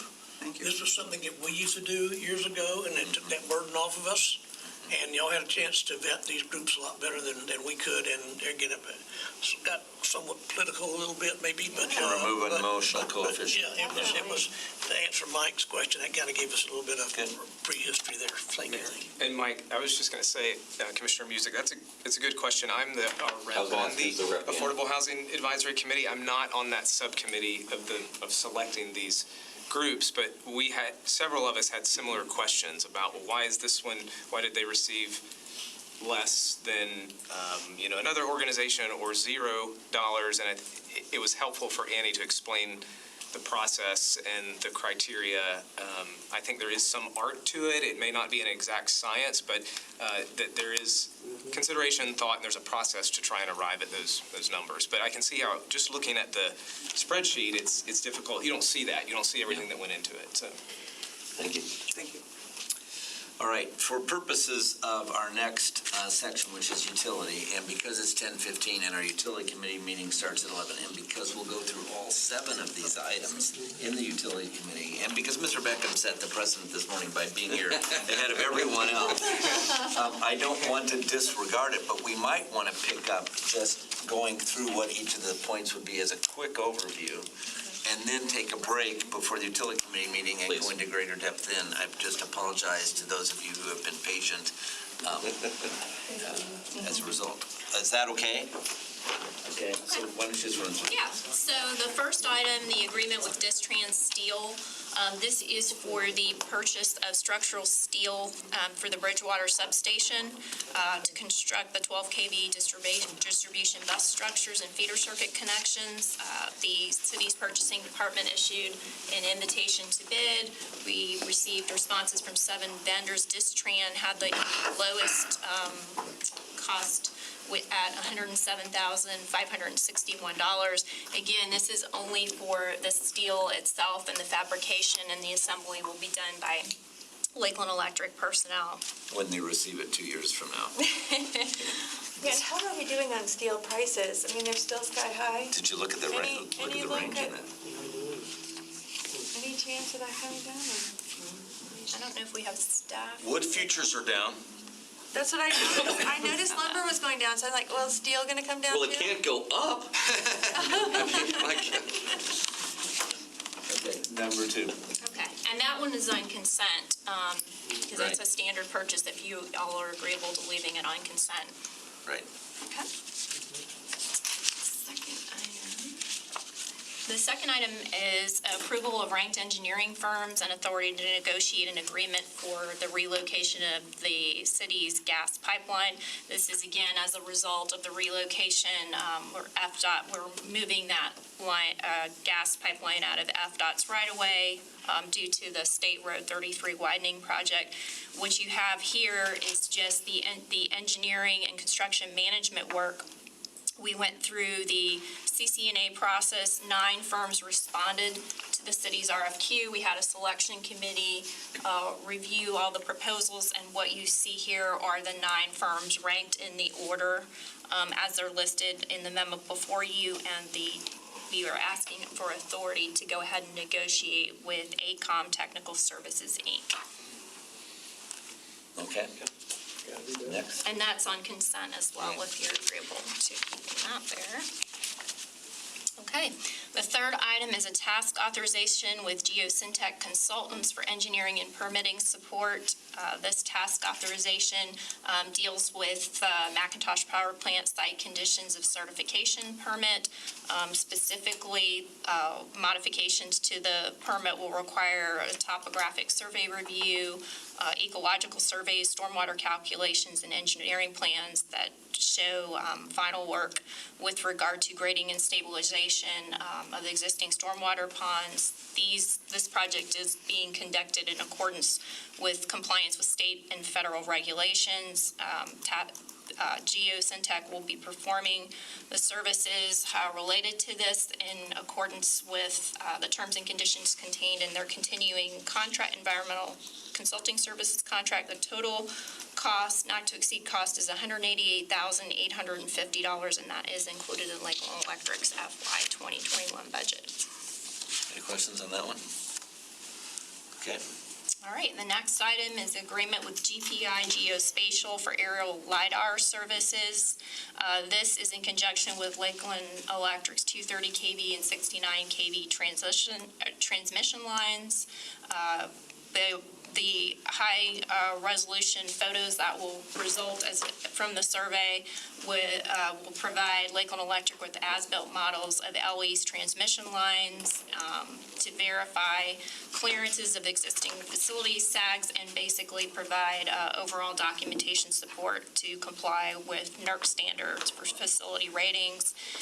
The survey results will also provide a baseline for designing new transmission lines as well as upgrades and reconductors and maintenance of those lines, and used to design the two new 69 kV transmission lines that serve the Hamilton Distribution Substation.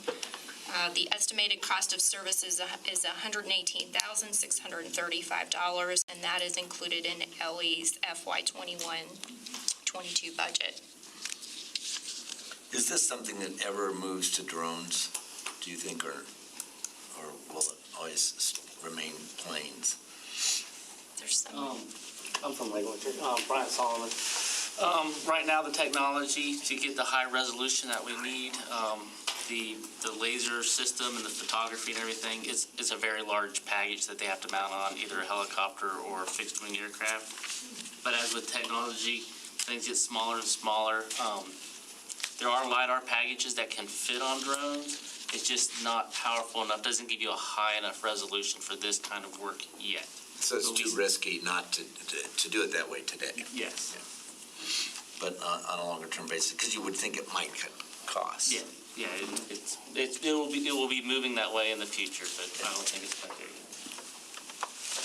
Any other questions? Yes. Just a quick question real quick. So when we're going through these items and they say that they are part of their fiscal year 21, 22, are they in that budget as line items or just the general dollar is included and this happens to be allocated as part of those general dollars?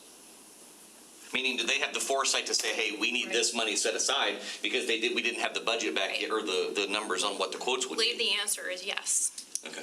Yes, that they were Yes. they were line items. Gotcha, okay, thank you. We have, most of these things will be line items. Sometimes It's we will budget allocated. something, as things change during the year, we will pull money from one area and pull to another as those priorities change. But they tend to be, most of them, I believe this one is a line item, they tend to be line items. Because you had a general idea of what that expense would be anyway, so line iteming it made sense. This one in particular is one that we know we need from a long time to be able to survey our transmission system and keep up with things. So this would have been, this one would have been anticipated. Because, okay, thank you. And they may do a reappropriation within a year, from one use to another. Good question. Next. All right, the next item that we have is a pole attachment agreement for wireless facilities. This is a standard form agreement that we have put together.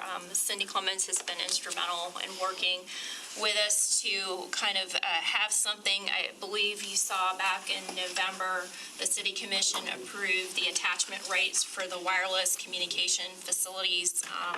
And part of the ordinance amendment there was to provide that these wireless attachments would be done pursuant to a separate agreement. And what we have here is basically a standard form agreement that all these providers can come in and execute, and also delegate that authority to Lakeland Electric's general manager to sign off on in substantially the same form with final approval by the city attorney's office of any minor changes.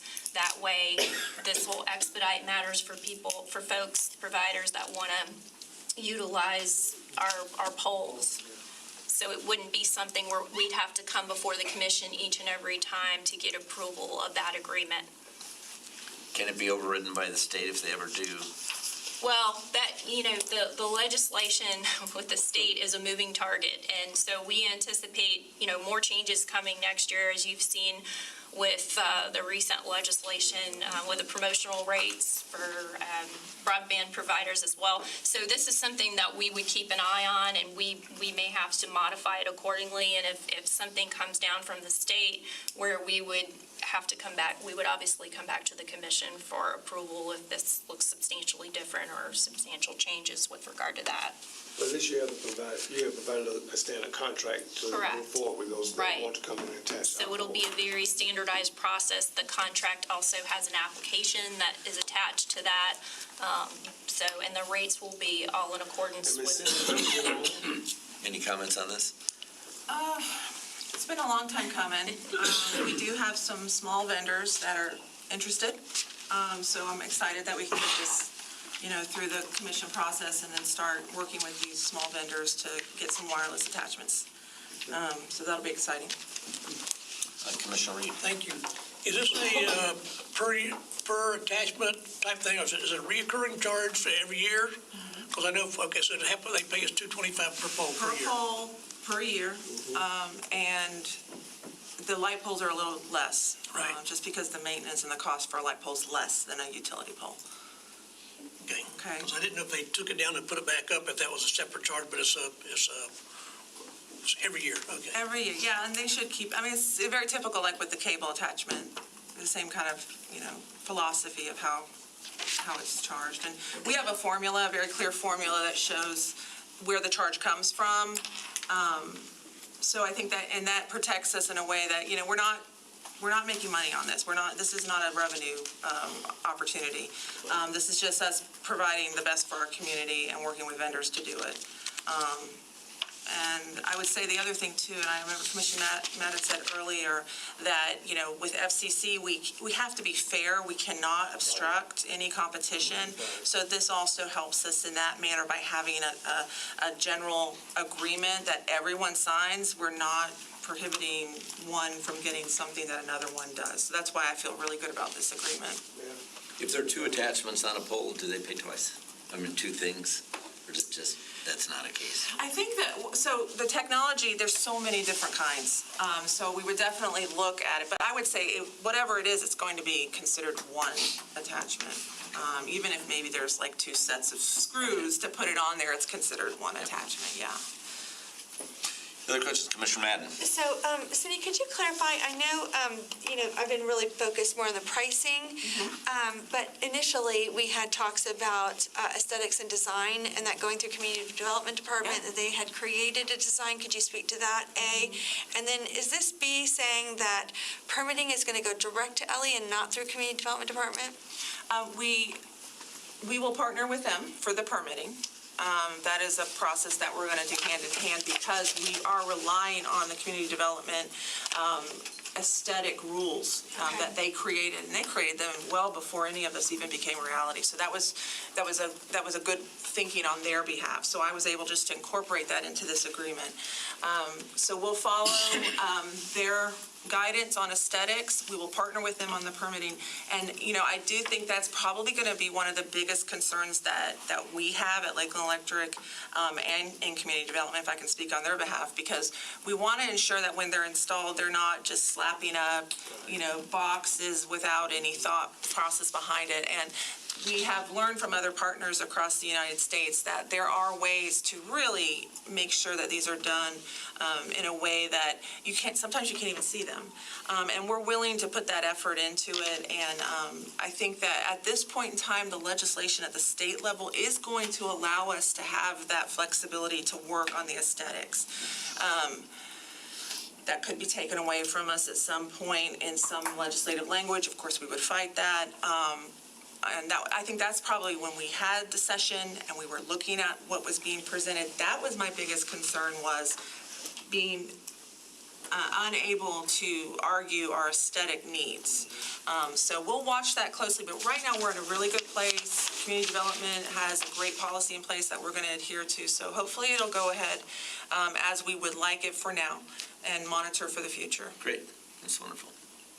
And Commissioner Music, thanks to Cindy, she brought us pictures Yes. of Europe and other places of just this Christmas tree I've visited many of those countries, and we've hooked welders directly to telephone pole lines and electric lines. So I think a design standard is certainly.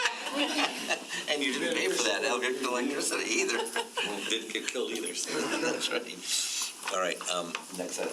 All right. Next to our consent. Okay, the next one is an agreement with Siemens for the purchase of a combustion dynamics monitoring system upgrade.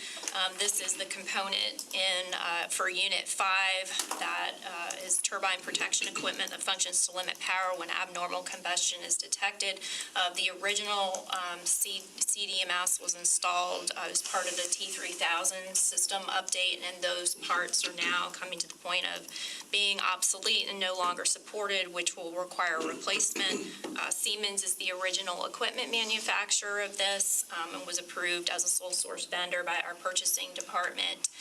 The CDMS upgrade will be installed during LE's scheduled fall 2021 Unit 5 outage. That's set to occur November 6th through December 3rd, 2021.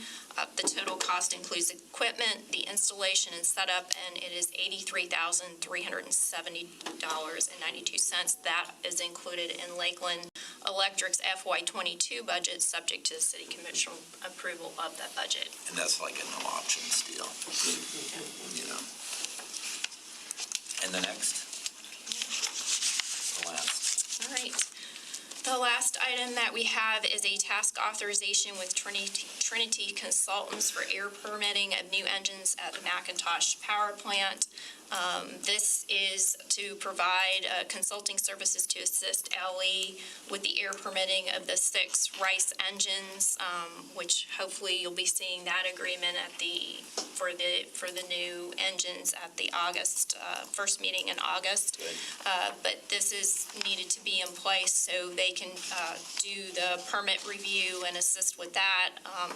The task authorization will be issued to Trinity. They'll be able to evaluate the RICE installations and compile data looking at air transmissions, ozone air quality analysis, also coordinate with the DEP, and also do other evaluations and analysis and conduct a modeling analysis that includes impacts assessments, modeling, and in compliance with national ambient air quality standards.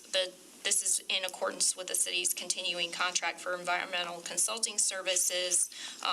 All reimbursable expenses shall be paid in accordance with the city's consultant expense reimbursement policy, and the total not to exceed cost of the work is estimated at $93,400. And we would need to do both components of this, not just the PSD piece. It actually may vary. The maximum is the 93, and then at the low end, it may not exceed 43,000, based on the, the analysis of the volatile organic compounds. But I think we've got someone here that we can talk to. Yeah, we're Ned Montic, I'm environmental coordinator for Lakeland Electric. We do not know at this point whether PSD review will be required for a particular matter. We don't know until the consultant really digs into data. And depending on that, the cost is going to be either 93,000 or 40-something. We hope not to trigger the PM review, but just in case, we're processing this as a worst-case scenario. So do they evaluate the airflow, current of air? They're going to have to do air modeling for individual pollutants to see how emissions from these engines are going to affect ambient air standards, and we're not going to negatively affect ambient air, basically. Amazing. Really, we third party ourselves for cleanliness to some degree in terms of, so we can make a statement in terms of what's produced, right? Well, we have to go to a contractor to get a permit. If that's what we can't submit numbers ourselves. We have to really go to a qualified contractor to run the test. Someone who's qualified to do the test, certified to do the test. Yeah. And does it have to run, does DEP have any say so, or do they make sure they get approval, or say? DEP? Yeah. Right, this is the task authorization is for the consultant to prepare the application, and once the application is submitted, then DEP will go through the review process to approve or deny, hopefully approve. Okay. So if the modeling showed that these engines negatively impacted ambient air, then we would not be able to purchase these RICE engines? Not necessarily. We may get a more strict limit for that pollutant. I don't think it would preclude us. Now, the fact is that the entire state of Florida is in compliance with the ambient air standard, but I don't think it would preclude us from purchasing the engines. Our winds are so strong, we don't stagnate, whereas in some areas where these would go in, that wouldn't be the case, where you have inversions. Okay, any other questions or comments? All right, so that, for all the LE people, you guys we'll see you back at 11, I guess, sometime thereafter. 28 minutes. And the rest of us can talk about anything else that you'd like for the 4th of July weekend. Mayor. Yes. Of course. Thank you. Just wanted to also, going back to the summit proposed agreement, our plan is that at the Tuesday commission meeting, we were not going to do the presentation that we walked through today. Palmer and Ramona have developed an agenda analysis, and in the agenda analysis that Palmer, would read, it includes all of the items that were pointed out in the presentation and that we've discussed. So I just didn't want the commission to get to the Tuesday meeting and expecting the presentation unless the commission felt like that was necessary. We do think the agenda analysis provides all of the detail, again, that we've covered. So I just wanted to put that out there in case there was a feeling that, we should present it in a different way. Well, someone who wanted to see it can certainly have access to this. Yes, that's correct. And we could refer to that. In the agreement too that we discussed. Right. I'll just play the other side for a second. Okay, I don't sure. think it hurts to do it again. It's a big agreement. We are all familiar with it. Yes, you could go back and find it, but I would support seeing it again. Well, and this is the exact reason why I'm asking the question, because we've planned the way that I've explained it, but because of a lot of, community discussion, I didn't know if the commission would feel that would be sufficient enough. Maybe the best of both worlds would be to show it and say the commission discussed this at length at the agenda study, and we just are presenting it as a summary to the rest of the contract comments. And we may have additional questions seeing it again that come up, and I know I have a hard copy to take with me over the weekend to study, so I would support seeing it again.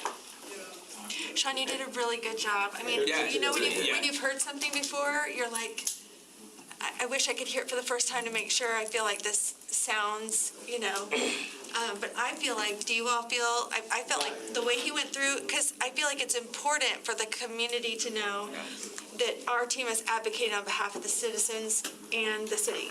I'd probably put a bullet on exclusivity in there that we didn't have on what that means, that it doesn't preclude another technology. Yes, I think that is helpful. So, if you just went through it like you went through it for us, and then we didn't have to hash as much because we already feel better about it, that was where I came to thinking, what should I want to make sure I communicate some of the sticking points throughout the process and not just, oh, yay, we're here, because otherwise people are afraid that you didn't think of some things. You kind of have to acknowledge, some of the hurdles and some of the pinch points so that they know you really did feel those and work through those and vet them. And to, I think, to Commissioner Kyle's point, we hear tirelessly, we're not being transparent. So transparency, however we can make it as best we can, is going to be good for our citizens. We can say, oh yeah, they've been transparent more than. Right. Yeah. So they feel like they have a Depends little. on the side of Yeah, that. they had a little behind-the-scenes view of what has transpired for the last 6 months. Okay, good. Thank you, Commissioner McLeod. We always bend to our communications expert. Yes, So right. if you guys would like Yes. the presentation, we'll just run back through that again, and then Palmer's agenda analysis that he will read, we'll just cover again a lot of the things, but it won't have as much discussion in it likely. So, It's water, electricity, and internet to our community, Yes. I mean, and so we need to think about. And to the mayor's point, if you can say that exclusivity was brought up by the commission, and this is how we addressed it, then I don't have to bring it up again, just. Okay. Doesn't preclude different technologies, Yes, Commissioner Walker. Yes, any subject you'd like, sir. Well, no, I just want to make sure, I want to ask, and not want to make sure, because I want to make sure I got my thinking correct when it comes to this particular situation. I've been getting to get some questions about the LRH facility in Northwest Lakeland and that kind of thing. I know it's starting to go through, I guess, is the planning, zoning, whatever. It's behavioral health? Is this a behavioral health? No, Lake Regional Health's new facility they're putting in on I-4 and Capitol Road. I think Larry had some information out by it. Was it yesterday's paper? I don't know that. I don't either. Yeah, I did see some announcement that. So, an announcement about. Ambulatory clinic. Yeah, so a clinic there on, I call them the hill part of. The other side of the gas Other station. side, yeah, by the gas station right there. Northwest corner. Northwest corner, right, northwest corner right there, where we're gonna put a hotel there years ago. Right. Just, I know we don't have anything to share yet. I tell folk, we don't have anything to share. I can't share anything right now other than what you read, because I read it for the first time myself. But I wanted to see was there anything that you may have known or may do know, or anything besides what you're going through the process and then go through. We don't, Commissioner. I think Nicole is checking right now with Community and Economic Development to see if they've submitted anything in terms of an application for, if there was a zoning amendment or anything needed there. But I did see some announcement, but don't have any other details unless we've received something that's come in at Community Development just on a kind of a staff level. What is the new building going in on Hardin behind the old GE Finance Center that's going up right now, the steel that's in the air? This is on Hardin, we're across from. It's right by GT Financial, Oak Bridge. I don't know what it is. I thought it was a rehabilitation. I thought so too, it was rehabilitation center, some kind of rehabilitation center. Okay, I just don't remember it. Okay. I don't like saying things I don't remember. And then I'm not blaming it on you, I may blame it on you. Maybe you knew it yesterday. Right. Well, I did. I'm scrolling through past texts that Chuck, because he answered that question for me a while. Okay. It's the 65,000 square foot rehab bed Rehab center, yeah. that's being built in Oak Bridge Credit Union, right? Yeah. Whose is it? Encompass Health Rehab Okay. Yeah. Hospital. It's in your hood. Well, that's why I remember. Emily, I think you live right beside it. So on the fiber, because I tried to listen, especially with Commissioner Madden and all the homework she's done, and coming very late to this, other than what I've read, in the paper and whatnot. And I don't look at it at all from a functional standpoint, because I assume that when they know what they're doing, so the gigabytes, the welding of the glass, all that stuff doesn't. What I look at is the contract pricing, things of that matter more to me. Can you? And I don't know if this is the right format, but I did have a question about one of the first slides. So I was going to ask for an explanation on that, and that was I guess something that we pay to them for the first 5 years. The 100,000. Well, we don't pay that to them. We would provide that in those areas where there may need to be those augments. Okay. So like along the network, particularly in those places where there's been multiple splices made, that kind of degrades the standard that would be established. They would have the city would have the ability, again, if we determine that, hey, we do need to augment that, there's a city need for that, it's also maybe helpful for the partnership, then we would provide up to that $100,000 over the 5 years. And that's measurable by decibel. But it's not over that $100,000 is augmentation is a cap over the term of the agreement, like. Okay, so it's not a recurring. Can I just share the impetus? So, as you can imagine, when we were doing our fiber network audit and we found out how old we were and how few fibers we had, that was a shock a little bit to Summit. And they had high expectations of 72 strands. We never thought we had that much, but there had to be like a meeting in the middle, like, can we use this old network with as few strands as you have and do anything with it? Like, what are we going to do? And so for us to show skin in the game and that we want them to at least have a network that has the decibel levels necessary to get them the gig speeds they want, that we'll put, and so that dollar amount started out a lot higher. And we got it down to 100,000. It'll get used and it'll be done. Like this, but it would to show that we, in good faith, are going to be there for them, that when they want to use our system, what we're bringing to the table, we will be there with them to make augments as necessary to get them started. I mean, that's kind of the emphasis, but that dollar amount, I feel like it's hardly anything. No, and it is hardly anything in relation to the dollar figure that we're doing. And when you're talking about a PPP, I mean, it does go, a give and take on both sides. But again, as a private business, I mean, they certainly, we're looking to them for the financing and all that kind of stuff. I mean, I don't want us to be responsible for the financing because they're using our infrastructure because they're creating much of it themselves. LA just has that in their pocket to say, okay, if I have to go put something on this fiber to make sure it has that decibel level, I'm going to take it out of this 100,000 to do it. We did it for you, and it'll land, but it'll go fast. It'll be done. No, I can't imagine it's going to lose. Yeah, it's Right. But again, Commissioner, it's not $100,000 that we're paying to Summit. It's $100,000 that would go toward the augmentations needed in those areas where there's failures. So that's an internal. Which is in our operating budget today. Right, so it's an internal, okay. So it's an internal expenditure, not a external.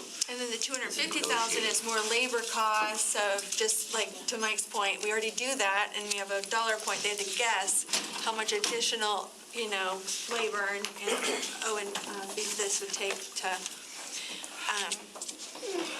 maintain.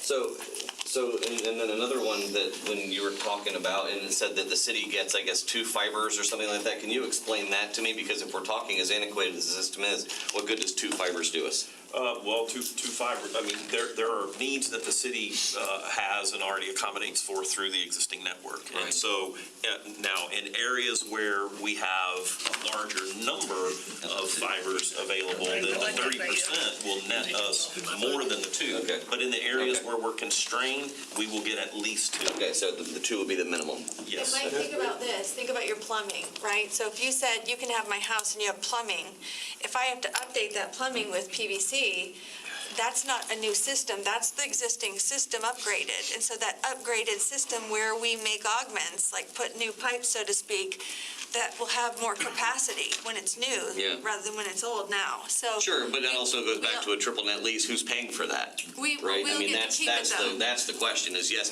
everybody benefits from an updated system. But who pays for that system initially, and then what is the back end? Are we getting, and again, it doesn't have to be a moneymaker for us, certainly, right? But it doesn't need to be a loss leader for us. Just because we're providing great internet, somebody else will come along and provide it if there's a need. Yeah. The worst case threshold of if we had done this ourselves through Lakeland Electric in a 10-year period of time, so we might have spent $250 million. Right, and and that made sense to me during the presentation. Obviously, they're doing a huge infrastructure cost themselves. And obviously they've done this. How old is this company? I tried to do some research on the company themselves, and do we have examples of where they've done this in other regions and it's been successful? Yes. Okay. Yeah, they've done this in some other communities. I wish Kevin were still here. I didn't want to take time because I know this is stuff you guys have been working forever, but. That's a good point, though. He might want to talk a little bit more about his history and where they're working on Tuesday. That's what I asked him myself earlier this morning. I saw him, as he was coming into the building, and we were talking.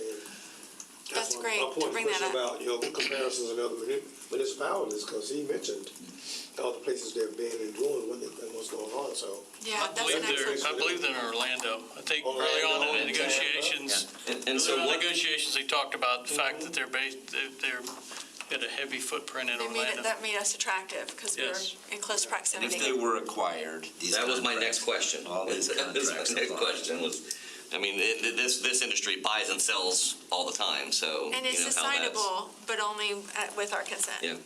But I do think too, the proposal, and maybe that's good just to get, I think I still have the copy, but in the company section about the company, it's helpful. It talks about their previous projects, markets where they operate, investors, a lot of the questions and good questions. If you're able to get that would be helpful. I have one of those in my office. I've got some time to do some light reading this weekend. Right.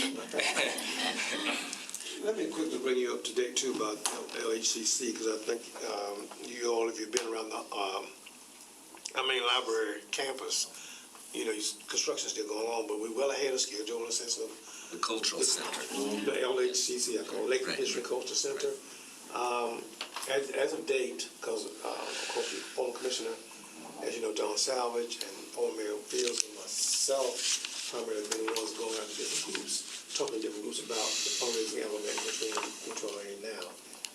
And as of date, I think we have about, of the $150,000 that we said we need to help with the interior design and layout, because what the $300,000 will do for the structure itself, or the building itself.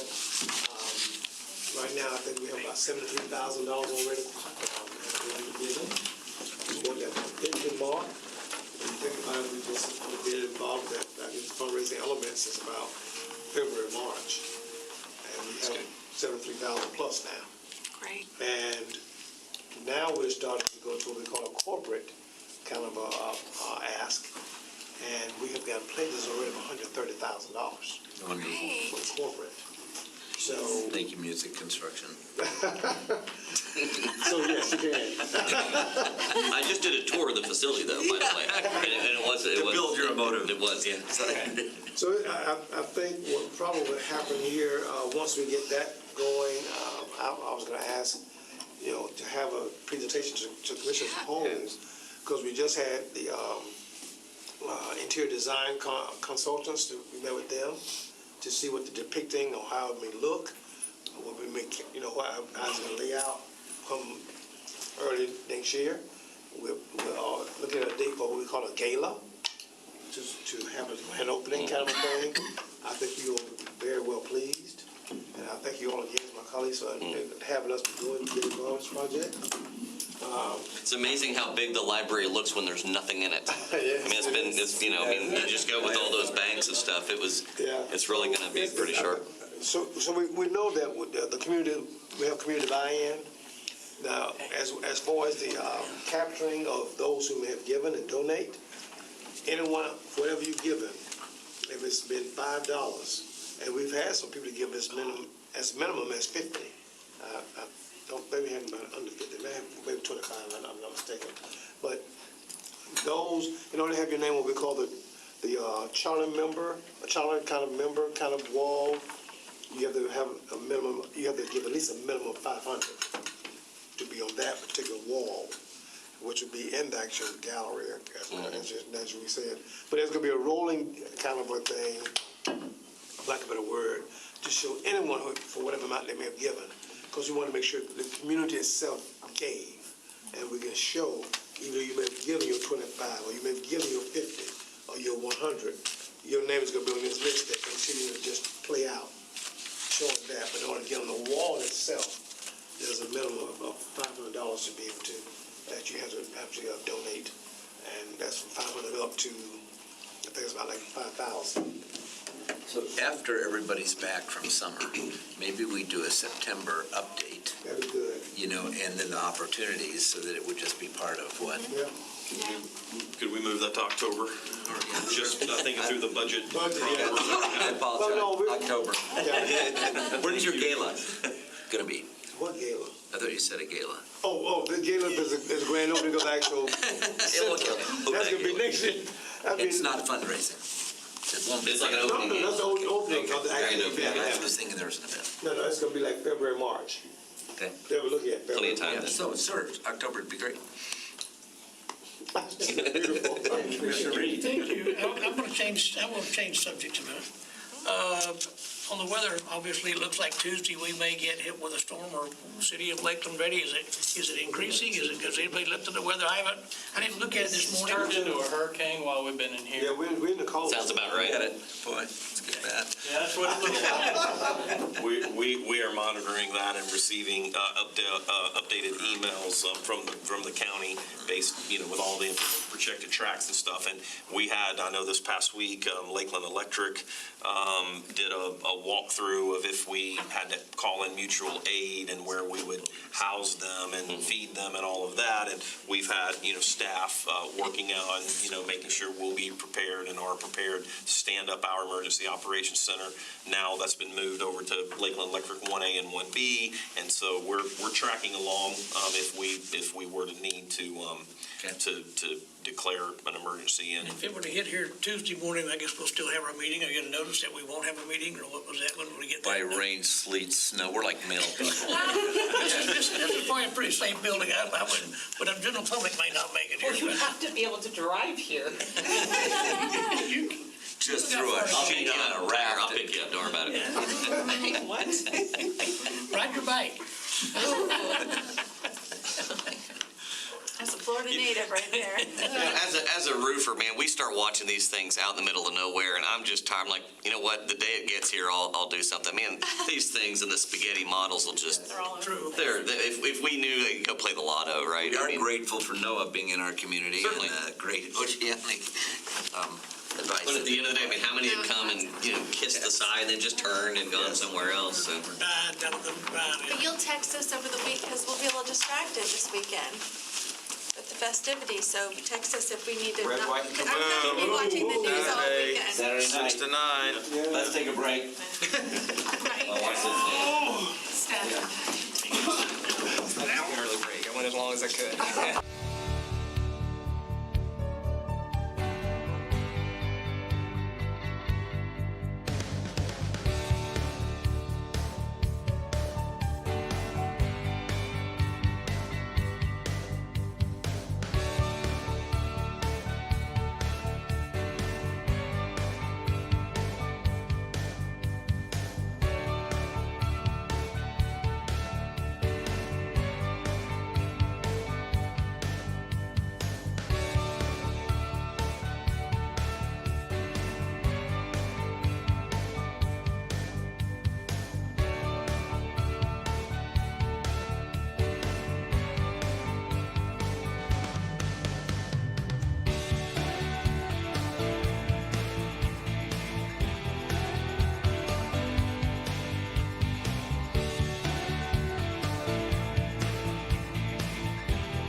those of Lakeland Electric people that have sat with us through the agenda study this morning that are back in the room, we're very, very grateful as well. Our first discussion will be the Next Gen Rice project, and Mr. Beckham is going to... Mr. Mayor, if I could, we're actually going to do the other... Flip it the other way? Okay. Yeah, we're going to go ahead and start. We have two presentations of that one, the Rice Gen. All right, I'm sorry, I didn't look and up. load forecasting. We're going to go ahead and start with this one. Yes, sir. And we're going to have Carol Cox, who works in Gina Jacoby's group, do this one. Okay, Carol, great. We are also on a live stream, and so if you can talk loudly, it's great, just towards the mics in the middle, that'd be great. Good morning, everyone. So over here, if I stand, will that work for everyone? Yes. Okay. So I'm Carol Cox, Senior Electric Planning Specialist in the forecasting team under Gina Jacoby. Next slide, please.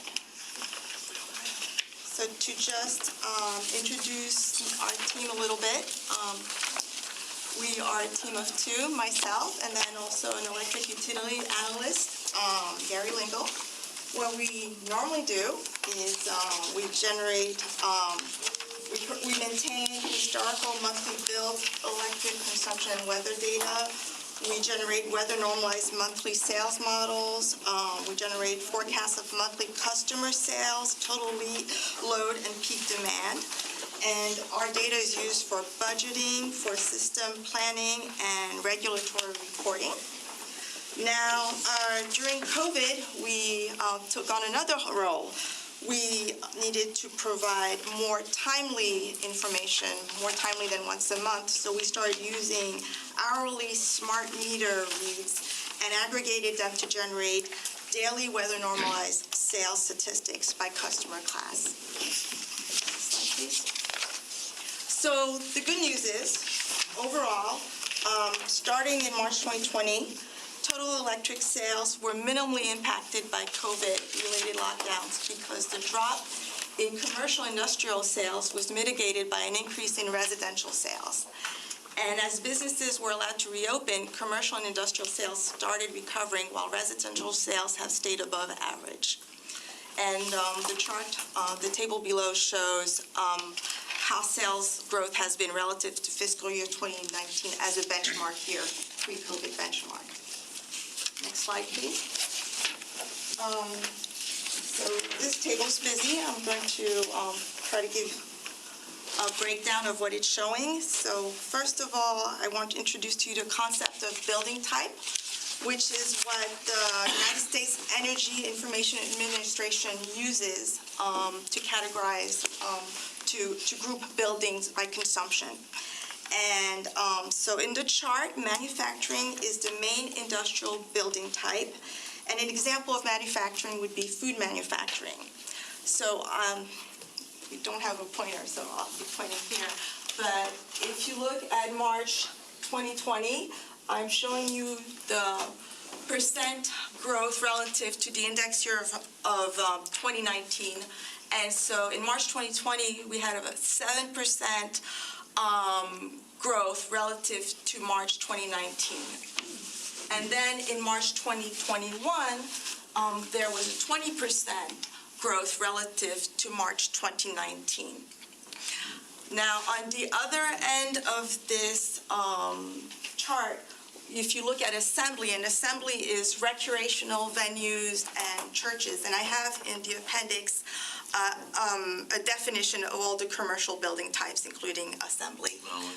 So in April 2020, assembly was down minus 29% relative to April 2019. And now in April 2021, it was down, but only by 9%. And what I've used here also is the moving average because it gives you a better sense of the trend. So assembly right now is at minus 8% for the 3-month moving average. Overall, I have in green the building types that are ahead. I have in yellow those that are recovering, and in red the ones that are behind. So we have about 90% of our building types that are either ahead or recovering, and 10% that are behind at this point in time. Next slide, please. So using the same concept of 2019 as our benchmark year, Polk County's labor force has continued to show year-over-year growth relative to the pre-COVID year. And Polk County is the only county in Florida that was green throughout COVID and has continued to stay above average. And that is thanks to our diversified economy. Next slide, please. So I showed that labor force slide because it's contributing to our residential growth. And so now to look at on an annual basis, in calendar year 2020, we had the highest residential growth that we've had since 2007. And so that was 1.6%. The chart shows a breakdown by single family, mobile home, and multifamily. And the reason I included it is if you look at the past recession, you see that in 2008, 2009, 2010, and even in 2011, we had negative growth, year-over-year growth. That did not happen in 2020. We are doing really well in that sense. So next slide, please. So there are also some sub-trends that further increase our annual customer totals. So in the single-family building type, the rate of foreclosures was artificially low throughout COVID. And now, because we have a building boom, this is helping distressed sellers. So we're not expecting the drop that we saw in the past recession.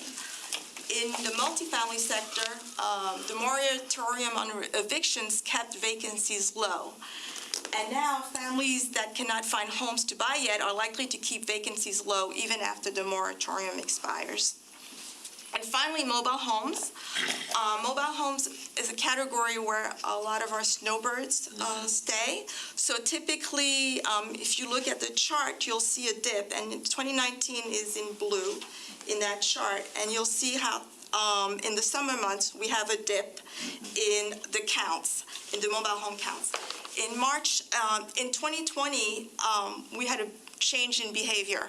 So basically, a portion of our snowbirds left early, presumably the Canadians, but we have what I call some snowbirds who became stayers for the summer of 2020, presumably because the constraints were worse in their northern states, and so they chose to stay in Florida.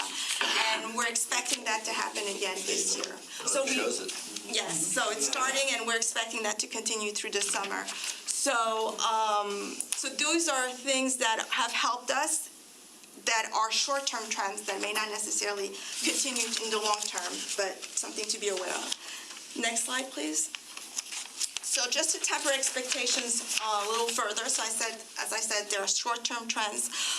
There were positive trends that increased energy consumption during COVID, new appliances purchased before work and leisure, expansion of outdoor living space and related energy upgrades because of work from home. But there are some long-term trends that are decreasing average use. The key one would be urbanization. If you look at the chart, multifamily is in gray, and multifamily consumes on average about 30% less than single family. A lot of it has to do because it's the square footage is smaller. So as we become more urbanized, we will have decreasing average use. And there's also energy efficiency and building codes that play into that. Next slide, please. So in conclusion, when COVID lockdown started, we adjusted our electric sales forecast down because we expected a similar drop in sales as in the last recession. Nobody knew what was really going to happen, where we wanted to be on the conservative side. We're happy to report that our forecast was overly conservative. Good. And while our customers have not all fully recovered from COVID, we have reasons to be cautiously optimistic at this point. Next slide, please. Any questions? Questions? Interesting trends, yes. Remember your busy chart? Yes. In bringing to light the assembly piece? Yes, sir. You got a negative 29% in 2020. In 2021, you've got a negative 9. Can I assume that's a 20% gain? Minus 29, minus 19, minus 9 would give me a 20% gain. You in could the say that, assembly yes, component. you could say that. It's So can I improving. interpolate those numbers as we move forward? Yes, Okay. yes, yes, absolutely. I just, And the 9% might seem a little low still, but it's not when you think about people moving back into oh, no. just RP funding. Yeah, well, that's We're one of the still- pieces that I was looking at is some of our RP funding was shut down, basically. And now it's begun to have some activities, graduations and other things were taking place, but other assemblies, some churches basically just, we're going to do it online, and then now some of them have opened up, and some other assemblies have begun, to happen as well. So that was an interesting piece, but I'm really encouraged with the manufacturing continuing to go month over month as an increase. It's interesting on the education side to look at April and May 2020, how quickly that went deep. Well, you have to remember. They shut them down. We gave 2 weeks and said, pack your bags and leave. It'll make a difference, won't Oh, yeah. Wow. Thank you for this digestible information. That's wonderful. Honestly, I think this is one of the best presentations I've seen on the last year, and we get them all the time from economics, from so many things, and I guess I never thought how people use electricity could be so insightful, and it really is. I mean, from all different facets of the economy. Dan, I see a question on your... Is there any weather seasonality that's affecting us? Is the weather remain sort of constant? Okay, so I normally, when we do our forecast, we weather normalize, but here what I use was smart grid data, smart meter data. Okay. It's actually underlying all of this chart. Well, this is the commercial piece, but we did residential as well. That's 3.5 million data points a month that we're processing. So we did not weather normalize this, and one of the reasons being I did create a weather normalized model, a daily model, but it's at the higher grouping, because when we're talking smaller numbers, in order to do a valid model, you need to put in relevant variables. I didn't feel comfortable with a weather normalized version. We don't have enough. Yeah, it seems like a good approach. Right. Because the weather does stay relatively constant, but this has such an overarching effect on it all, so. Right. Yeah. But you can see, even though it's not weather normalized, you can see the differences. Oh, yeah. By the building types, you can see there's a major difference. Yeah. And keeping in mind also, industrial is not as sensitive to weather, and then commercial is a little more sensitive, but definitely less sensitive than residential. So this still is a good indicator. Thank you. You're welcome. Yes, Mr. McGinn. Thank you, Mayor. So Polk County, in terms of labor, had an increase last year, even though throughout COVID, even though restaurants were laying off and... Relative to 2019. So what I did is I compared to the labor force numbers in 2019. So if you look at March 2020, it grew relative to March 2019. So there could have been a drop, but since I was comparing the same related month in the benchmark year, there was a growth in that sense. Yeah, there's a growth in every month, it looks like. Yes. So that's interesting. Where did that growth come from? Because others... Well, what it is even though we had shutdowns, Polk County has e-commerce, right?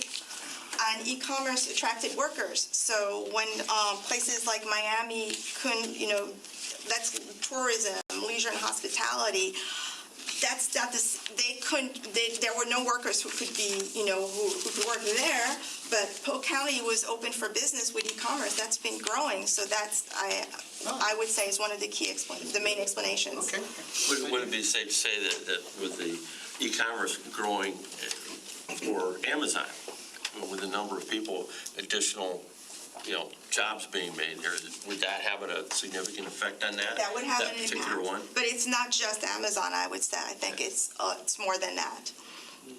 Our diversified economy has definitely helped. Yeah, that started in July of 20. Yeah. Good. It's very interesting. Very interesting, yeah.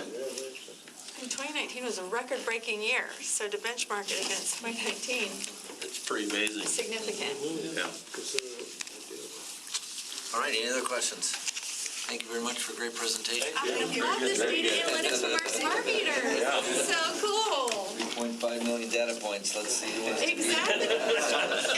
And Mayor, so few people know what to do with their data when they collect it. And so good for you to take that and to decide what to. She's going to have a great weekend. I am so excited. My brother, who works in IT, probably 10 years ago said, data is the new bacon.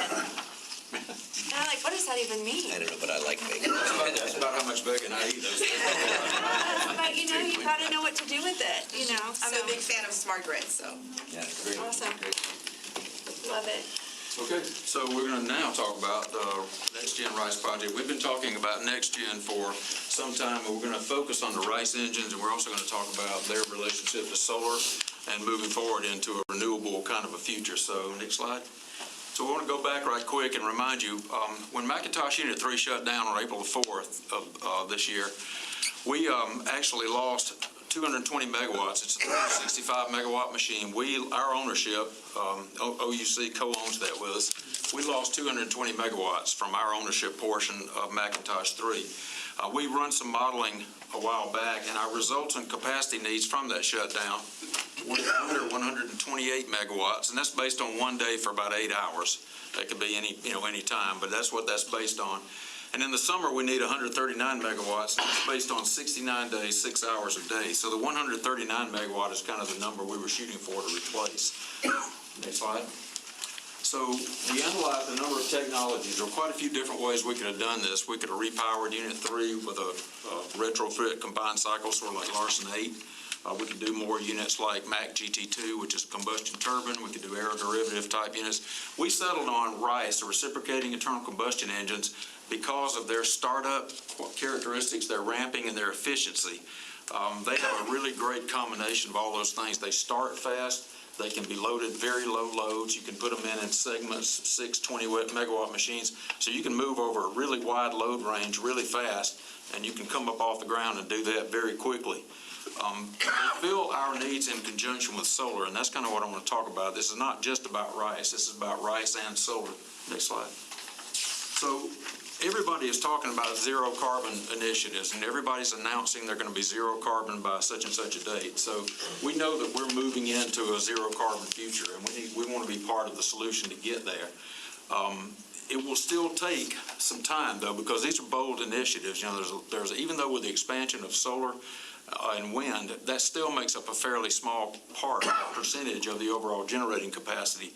Some of these technologies need time to continue to develop and mature. Scott Bishop is our emerging technologies manager. You've heard from him in the past, and you'll hear from him a lot more in the future. Some of these things take time to mature and get to the point they can replace the kind of megawatts we talk about with traditional baseload generation. They will get there. We're devoted to helping them get there and getting to that zero carbon future. But we've got to have a way to get there. Nuclear and other large-scale generation may play a part too, but that's the small-scale nuclear reactors are a ways out too. So we're talking about these RICE engines as a bridge to the future of zero carbon. We're looking at these as something that will help us get to a zero carbon future. And I'm going to tell you as I go through talking to you about how these operate and what they are, how that uniquely qualifies them to be our selection for the next generation. Next slide. Thank you. We want to talk about what we've already done for carbon reduction. We shut Unit 3 down based on an economic analysis. It was just the right thing to do. We showed you that we could save $13 million between now and 2024 by going ahead and shutting it down sooner than later. So it was an economic analysis primarily, but there is certainly a big benefit on carbon reduction from Unit 3. You can see the blue is our total CO2 emissions. The red is just the part attributable to Unit 3. You can see that as we operated, this is a 20-year time frame, actuals up through 21 and then projected through 2030. You can see that Unit 3 was beginning to be dispatched less and less and less over time as it became less competitive. And when that happened, our CO2 emissions went down. When we shut Unit 3 down on 2021, April 4th, you can see from there on out, our CO2 emissions kind of levelize at a much, much lower value than they were in the past. So shutting down Unit 3 brings with it a tremendous CO2 reduction benefit. The reason that it doesn't continue on down is that Unit 5 gets dispatched up. Some of these other units get dispatched up to replace it. They're lower CO2 emitters, so it stays down at that level, but it does not continue on down. But what will help it to continue on down is continuing to get these emerging technologies, solar, and then have RICE engines work with those to help allow us to continue to work on down to the zero carbon future. Next slide. So, again, MPP3 was decommissioned primarily for cost. It yielded CO2 reductions. Another part of our ongoing reduction of carbon is to adapt emerging technologies, as I mentioned, add more solar to the LE portfolio, which Scott is working on as part of his emerging technologies duties. And then we want to use these RICE engines to provide this bridge that I was talking about to the zero carbon future. I want to talk about solar first. That's the smaller piece, but that's the renewable piece, and we have activity ongoing right now. The RFP was issued, analyzed. We selected Florida Renewables.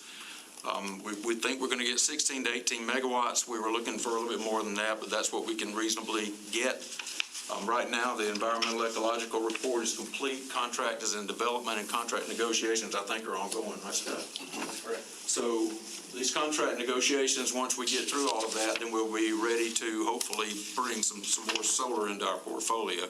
That's an important part. That's a renewable part, and that's what, when it's good, it's good. When you got sun shining and it's producing, it's great. It's carbon free. It's free, after you spend the cost to get it installed. So that's a good part of it. That needs the other part of it, though, which is, next slide, RICE engines. So these are really an important part of this piece. We also did an RFP for our RICE engine project. We did a notice of intent recently to purchase these from MAN ES. MAN is a company out of Augsburg, Germany. They've been doing engines for a long time, a really long time. They are experts in this. They've made a lot of these kind of engines. They do not have any in the U.S. yet, but they have them everywhere, all around the world. They have engines that are very same type that we're talking about putting in here. So this is not serial number 0 by any stretch of the imagination. So they will supply 6 Model 5160G engines, 120 megawatts total, 20 megawatts each. There are 217 of these in service worldwide. There are over 1,000 in the same engine family in service worldwide. So they've been building these things for a long time. They're experts at it. We had no hesitation whatsoever selecting MAN after they did their bid, and their bid actually provided us more megawatts per the cost than their closest competitor, which was Wartsell. Everybody's heard the name Wartsell in the past. They are a big player too. But it turned out that MAN was able to give us more megawatts for the money spent than Wartsell was. Next slide. Is this a video? Okay, hold on. Oh, that was so exciting.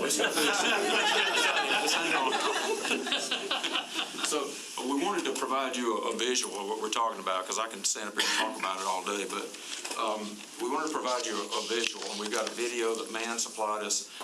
Part of it is animation of the machine to show you how it works. Part of it is some actual footage of them moving these things into place. I think you'll be really impressed by the size of these things. Shows them moving them into place, and we selected Gibraltar, Spain. That's one of their installations that will be the most like ours. There are 6 bays there, and that will look very much like ours. We'll have 6 bays.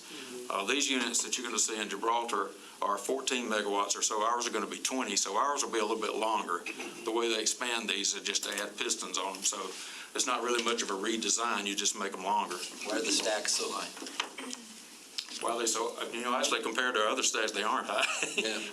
But you still have exhaust issues. You still have to do the environmental modeling, and you still have to exhaust in the proper manner to meet environmental requirement. And actually, the height of the stacks. I mean, this is a depiction. This is an artist's rendering. Those stacks could be different heights depending on this modeling we were talking about in the previous meeting. Some of that modeling will determine what that ends up looking like. So this video, we'll go ahead and play it. This is going to be part animation and part video of them actually moving the units into place. Hold on. We should let it go. I should have, right?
to A watch little him better shoot than the picture, huh?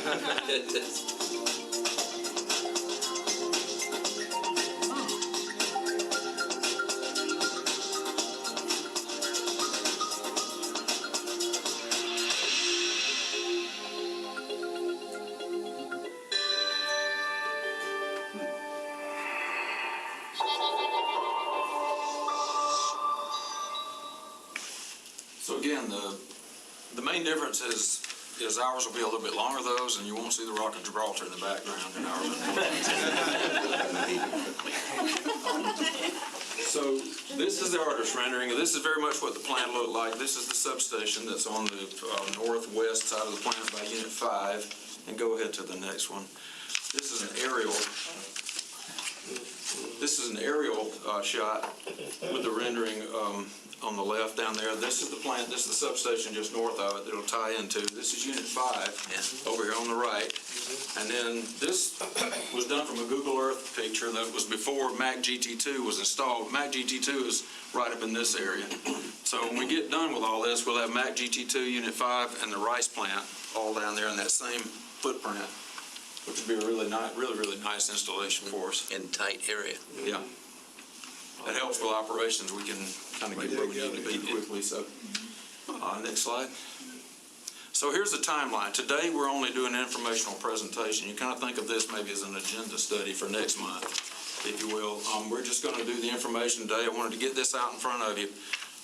Give you a chance to ask questions today, certainly. I've got Steve Reinhardt and Dave Holdener in the room here who have really done an incredible job of going through all of these bids. They've just gone through tons of information, and other people at the plant. We have other people on our team. Tons of information to get to this. Sergeant Lundy, too, I want to mention our engineer that we hired. They've done a really great job of going through all this stuff and coming up with what I think is a really strong recommendation for man on this project. Next UC meeting, we're going to do a final discussion, probably come back with just 2 or 3 of these slides to remind everybody. And then we're going to ask next time for, and also, I should have mentioned legal. Legal is doing the review on the contract and making sure all the contractual terms are right. That's what's going on primarily right now. Man's legal and our legal department plus our legal contractor that they hired legal, and that's what it sounds like. Outside counsel. Outside counsel, that sounds much better. Outside counsel that they hired to help out with this. So that's going on right now. That's supposed to finish up, I think, still by the end of the middle of the month or so. Yeah. Wait a minute, hopefully. Well, I can speak for us, I can't speak for Dan. Oh, there you go, that's right.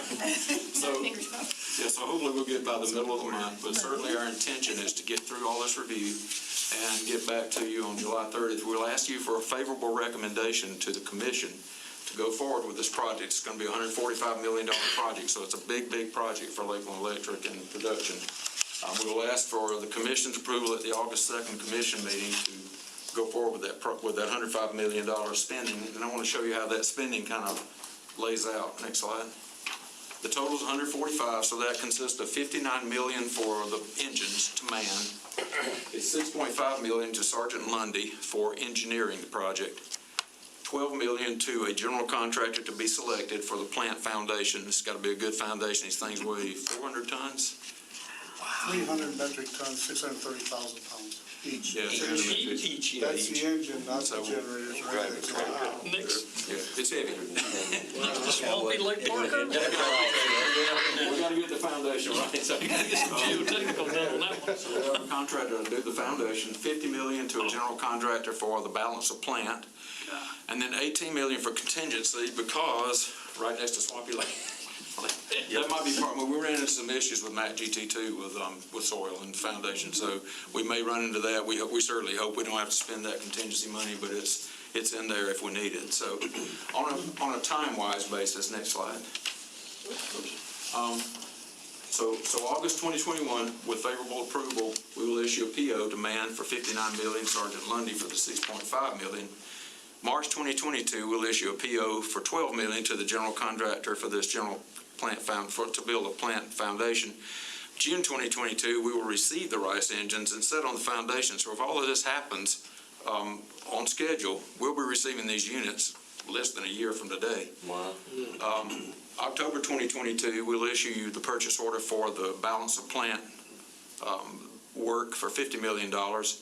And then September 2023, if all of that falls in place, and it always does, so. It all falls in place. September 2023, we'll be in commercial operations. Even if we encounter the rare difficulty in these kind of projects, we will still get there by late 2023 or early 2024. So that will meet our needs. We have the other part I didn't mention about our capacity shortage is that we have a power purchase agreement in place to cover us through all that time. So we're in good shape for power.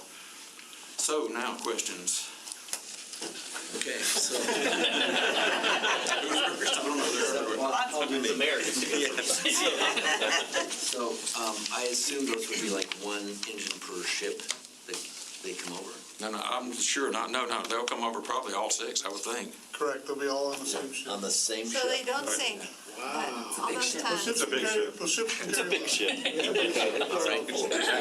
When Lakeland Ledger brought their press from Germany, it was 4 different shipments, to be able to get in. The catch is that 2 of the engines will be driving the ship, so we got to take The ship can't go home. So they got a break-in to start with. Secondly, what are the footings like underneath the base of that building? Dave could probably. So based on the soil conditions that we've already taken, we're going to have to sink some deep piles around 80 feet, and we're going to have to tie them in. The foundation itself is going to have to support somewhere around 4,200 pounds per square foot. We don't know the exact how thick the foundation is going to be 8 or 12 just feet, yet. probably. It's going to be very thick. Ironically, it's going to take a thicker foundation to build them, and then the engines themselves actually sit on springs. And the generators will be mounted firmly to the foundation, but the engines themselves will sit on a spring pack. Well, in this schedule, it would appear you're building the building after you drop the engines on the foundation. Our plan is to first do the foundations, and the building will be purchased and partially erected. We're going to leave the north end open, and the engines will slide in from the north. So they'll actually be put in place 1, 2, 3, 4, 5, 6, south to north is the way they'll be put in. Other questions? Commissioner Walker. Thank you, Mr. Mayor, and Mr. Beckham. So, way with the future, I'm thinking, as you said, next year. And you said rice is where we believe is the way to go in support of our replacement. Am I saying that correct? Yeah, that's the key. Rice is kind of the intermediate step, the bridge to get to the renewable future, but go ahead. No, I'm gonna make sure I heard it correct, because we're still trying to get to renewable. So this is just a step to make sure we get that part, to get there. So what do we see as we move along? The reason. Go ahead, I'm sorry, go ahead. The reason these are such a good bridge machine is that you can put this plant on. There's 6 20-megawatt machines that can ramp from 2 to 20 megawatts each. They come on in 5 minutes and ramp to full load in 12 more minutes. They don't have to be on turning gear or anything. You just start them and they can come right up. So you can go all the way from 2 megawatts to 120 megawatts the way it's set up to support solar. And if you remember, I showed quite a while ago at a UC meeting, I showed a graph of solar and the way solar behaves, and whereas you like a waveform, our generators come up in the morning, they level out at the chiller load changes, it's like that. Solar is all over the place because of the clouds. Right. And then the big storm comes in the afternoon, it's gone. So these engines will do the opposite. Solar goes away, these engines come up, and they support solar. So as we get more and more and more solar, and it becomes more reliable, and maybe batteries in addition to solar, and that is able to support the capacity. These things could just be turned down. So we can turn these further and further and further down, run them less and less and less as solar can pick up. And that allows us to move kind of seamlessly from the baseload generation scenario into more of a renewable future. It allows all of these other things, emerging technologies, to develop. We can just kind of continue to turn these back as those things take their place. So it's purposely designed, or we're purposely designing this to have that move forward. We're looking at it as the RISE Plus, the Solar RISE Plus emerging technologies to get us to this zero carbon future. All right, and now I know we were talking about at one time in our utility discussion, not only about renewable and moving forward after the replacement of Unit 3, where do we go kind of thing, next gen, as you call it. But how does battery and that storage, was that supposed to be part of our kind of next gen situation as well? We'll be looking at that. I don't know that I would call that next gen, but it will be a component. It certainly is a component that everybody's looking at with regards to solar support, because the batteries, you charge them with either solar or your generating grid. You charge them with what you've got generating, and then you use them when you need them. And they're particularly useful toward the end of the day when you get demand going up at the very time that the sun is going down, and you are able to use those batteries to get you beyond that period of the day. Those are very useful for that. They're still developing. They're costly. Scott's looking at it as part of he'll be looking at that anytime, I'm sure, we look at solar. So, that could be a part of it. That's just a different way to support, and the batteries, you charge them and you got what you got stored in the batteries, and when that goes away, you have to have something else. That's where the RICE engine is so nice, because you can turn the RICE engine on and off. As long as you got natural gas coming in, you got megawatts. Last question, Mr. Mayor. As far as our landscape, when I look at this and showing where I guess it would land as far as the actual facility will land and how close we are to, I call a lot of like wet land or that kind of thing. And I'm hearing what he said about how far we can go down the ground and the pilings and all. Do you foresee a challenge with that? This plan? Yes. It's certainly a challenge, but I think it's something that can be engineered. We've already completed the initial survey. The soil buoyants that we had, and we've done the survey for the endangered species and wildlife and wetlands. And right now, we don't foresee anything in that area whatsoever. No endangered species, no gopher turtles, no wetlands impact whatsoever. The only issue that we might have is currently where the model is shown on the diagram. That's going to be dependent upon our modeling that Trinity will do for us. And we may have to move it a little bit away from the fence line that's to the west and move it more to the east. If that happens, the problem is right next to Unit 5 is that storm retention pond. If we have to touch that, that's about $500,000 to redo that storm pond and make it to where it'll fit. So we're trying to avoid that. We picked this area mainly because of what's not in that area. Elsewhere within the plant, from the years of service and other infrastructure that's planned and stuff, there'd be other things that you'd have to relocate and stuff. This is basically virgin ground that we haven't touched. It was actually plotted initially for the second combined cycle unit initially, and that's what makes it so attractive to us. Commissioner McLennan. Thank you, Mayor. Mike, on the contract with Florida Renewables, does that allow us to expand solar, the megawatts that we would receive in this deal? So this RFP is specifically related to a specific land piece that we'll go I'm going right back out again with some more RFPs and hopefully continue to expand our solar footprint. Okay. That one for that site is land specific. Land specific to that location. Surveyed land, you can work within this area. Okay. That's the one we're going. That's just going to be one site of others to come your way. Okay.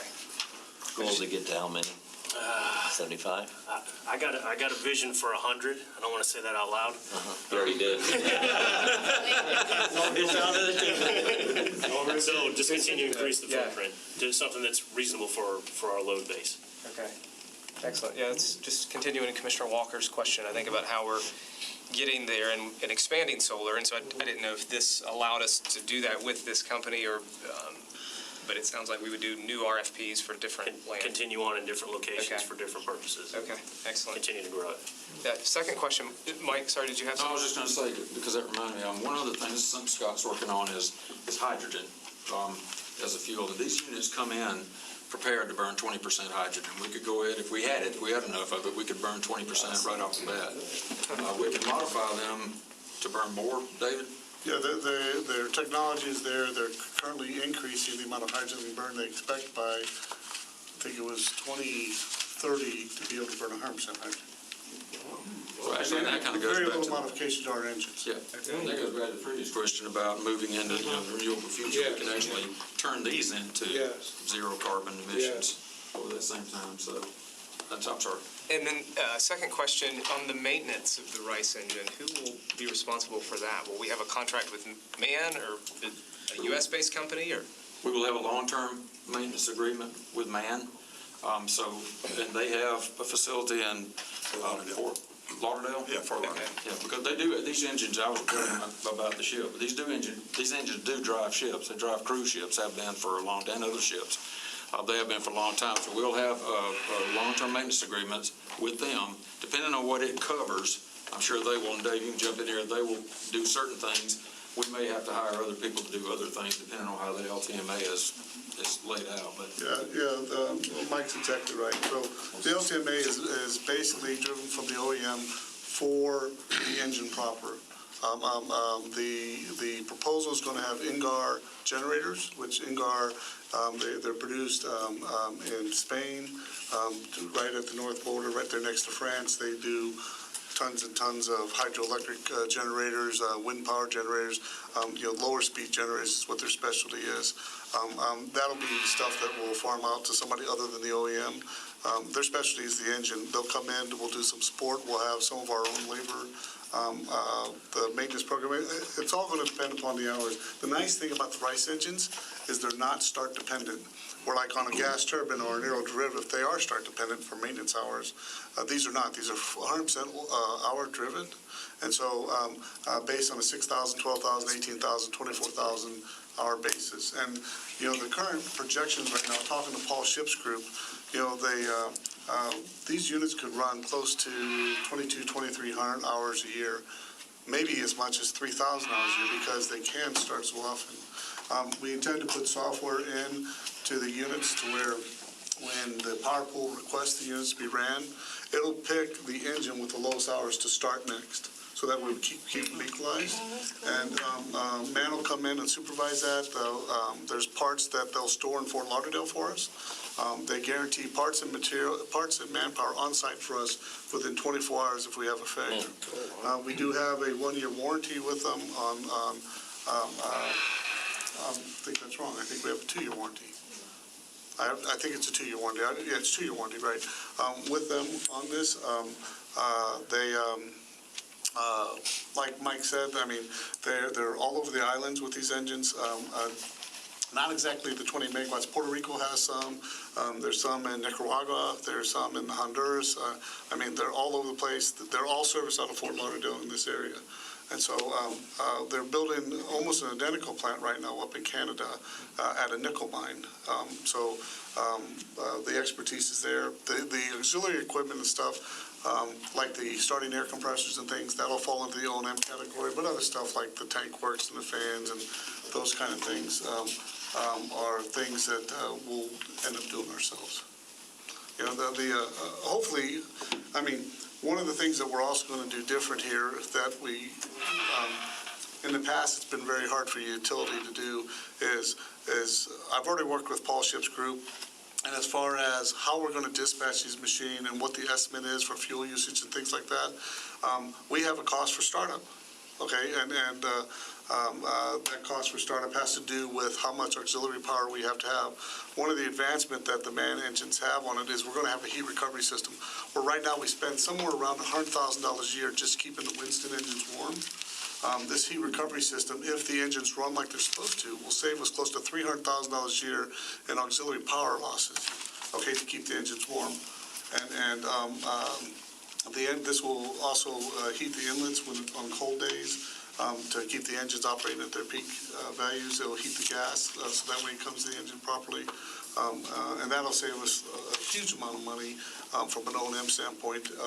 But you still have oil consumption, you still have the fuel and the ammonia that you're going to use for the emission control. You will... They cooled. I'm sorry? How are the engines cooled? The engines are actually cooled by fin fan coolers. and so they're very similar to other coolers. One of the things that we did on these engines, just to make sure that we don't ever get ourselves in a bind, is typically when they build the engines, they design the engines to what your maximum temperature is, mean temperature based on the meteorological data and stuff like that. What we found is all it takes is one fan to fail, and all of a sudden you're curtailing the load. So we've made them, and we've asked them to put in their bid. We've oversized those heat exchangers. We have 150% capacity. That allows us for fans to sit there and take and fail, or if they get dirty, it gives us some time to respond to that. It was an extra cost, but we feel for the reliability of the engines, it made more sense. But it's a closed circuit cooling. It's closed circuit cooling. So you don't have any wastewater. It'll be glycol. We'll fill them with D-men, and that'll be the cooling. And that's the picture. If you look, the FinFan coolers on the rendering that's in your drawing, that's what's all the way to the south there, is what that is. That's the FinFans.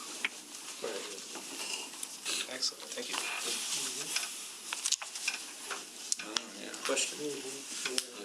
So this will allow us to shape supply to load, short-term as well as long-term, as we get into this renewables and all that. With that, so with dispatch in the pool, what, I guess, exclusive of fuel costs, what's the cost per megawatt hour of the unit, exclusive of fuel costs? We just looked at that. Do you have that, Steve or Dave? Do you remember? I don't have that exact number. I wasn't looking at that. I mean, the 20 megawatts, operating at 20 megawatts, these units will cost roughly, excluding fuel and ammonia, somewhere around $150 per hour, just from the maintenance side of it. Okay, so with the cost of the plant, 144 cost per megawatt hour, I mean, I don't have those numbers in front of me. I apologize, but I just. We estimated at about $4,000 a day for the VOM cost, the variable operations and maintenance costs for the plant, which comes out to, I think, $1.2 million for the year for our variable operations costs. I think maybe what you might be getting at, they will be dispatched. They will be dispatched behind. Well, I don't know about Mac GT2. They'll probably be dispatched ahead of Mac GT2 because they start up. So they're going to be dispatched because of their startup characteristics, their ability to follow load mostly. That's kind of where I was going with it. Dispatch an opportunity to capture market pricing, things like that. That will be Mac 5 is the one that will run, and it's our least cost unit.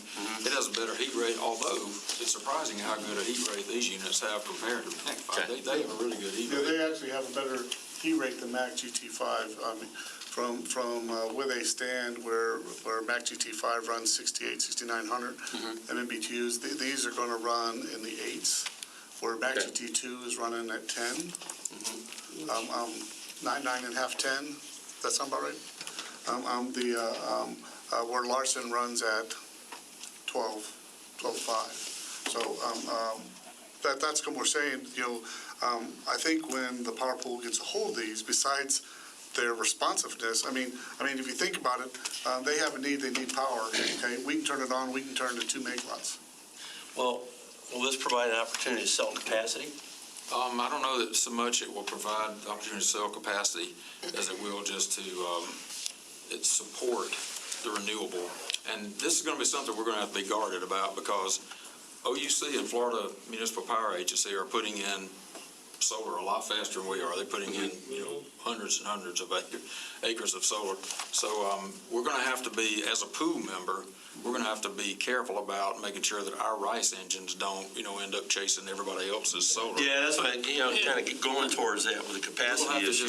We have interaction with the pool members, and we will just have to make sure that we price these things accordingly so that we're paid for it, so that we're paid for that support, which will be different from, they won't really run at a cheaper price than other units, but they provide a service, and we'll just have to make sure that we get reimbursed for that service. Yeah. You get with series of cloudy days or weeks, you get eaten up. Oh, yeah. But if you're sitting there and you don't have the load, but down south someplace is getting a lot of clouds, your capacity's sitting there, it's like, it's an opportunity to make a few dollars from them. Yeah, they'll be dispatched into the pool, and we would make chip price, we call it. Okay. We would get the price, whatever the pool price was going at the time. But there's other aspects of it, like startup costs and things. We're gonna have to just make sure we build something in that we can get reimbursed and then wear these things out. Again, relative to other units that are just base load and they're spinning around out there and they are already online, so. The cap usage or of what we put into the pool, I'm sorry, what was that? to that point, do we have a cap? Like like you said, to guard against Not them really. using it all the time? No, not really. What we do is, we've done this with Larson a number of times, we'll build in a startup cost that is high enough that if they actually put it online, it'll cover us. We don't really cap it, unless it's derated for some reason. A unit might be derated because it has some kind of a mechanical or environmental limitation or something. It might be derated to lower than its full capacity. But we handle them dispatching our units inordinately or, incorrectly by putting in that startup cost. Yes. Okay. Great. Thank you. Good questions. Yes, sir. What RPM do these engines normally run at top generation? A little bit over 514. 500 RPMs? 514. Wow, that's slow. So A little it's- bit over. Yeah, see, from a noise perspective, well, of course, we got no real close neighbors out there. That's a whole nother area right there we can talk about. But, Yeah, that's a great point. Gosh, the new I'm sorry, Mr. No, go ahead. That's one of the things we're looking at. Sergeant Lundy did an excellent job here. This is where they paid for their worth here. They actually called in a acoustical noise engineer early on who has specialized in Man, Wartzilla, Jen Bacher, and other gas turbines and stuff that has lots and lots of experience of the low frequency, high energy noise. Inside the turbine hall, when these engines are running, they say you can feel your chest beat just inside there. I mean, it's going to be 130, 140 dBs. You're going to have to be in double hearing protection to be working in there. I mean, it's 130 degrees. It's going to be not a very comfortable environment while the units are operating. But what we're more concerned about, we can protect our workers. We know how to do that. The building will be engineered acoustically to make sure that it holds that noise in. And the sound engineer has already done the modeling on it. And we're going to have to add some silencing to both the inlet and to the exhaust, which, Mr. Mayor, to your point, the stacks right now are about 82 meters. They may have to go up a little bit with the new silencing that we have to install to lower down, because the biggest problem is, as you well know, with that low frequency noise, is that it transmits a longer distance. And so on the south side of East Lake Parker, or as you get to Lake, other areas around there, that's what our concern is, to make sure that we attenuate that. And like I said, the good news is we got this here sound engineer on board right now, and it's going to be part of the initial contract to include that.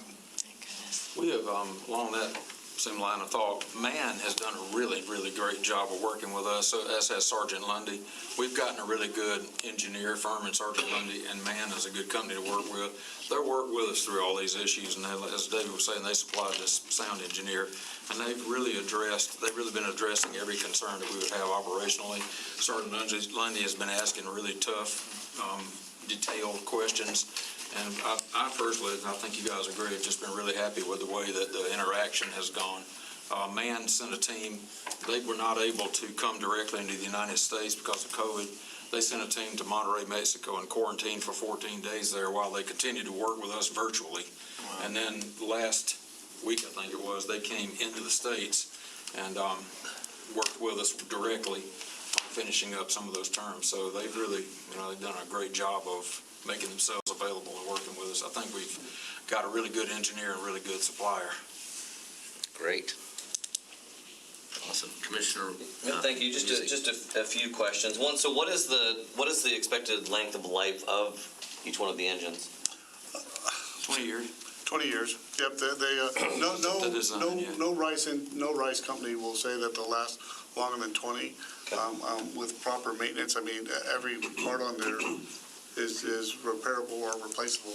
I mean, crankshafts, bearings, sleeves, the block would have to fail to actually destroy the engine. So you'll get your 40 years out of him. So some of them will, I hope not to be here then. So are these turbocharged? They are. Okay. They So are. we They can buy have, the turbocharged. they have twin turbochargers. They're not two-stage turbocharger. The Wartzilla 20 megawatt units, they were boasting that they had the two-stage turbocharging, and the man does not require that, but they do have twin turbochargers.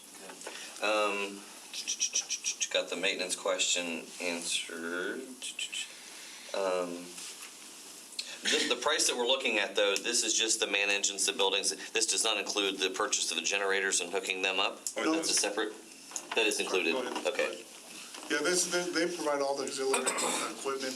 They provide the coolers, they supply some of the tanks, they include the valving, the pumps, and for most of those So that's all, items. that is all inclusive? Yeah, the part that's not included is interconnection piping, things like that. So to me, and not being as full depth in my knowledge of solar, it does beg my question, though, is to the footprint that we can take and put these things and get 20 megawatts per engine, correct?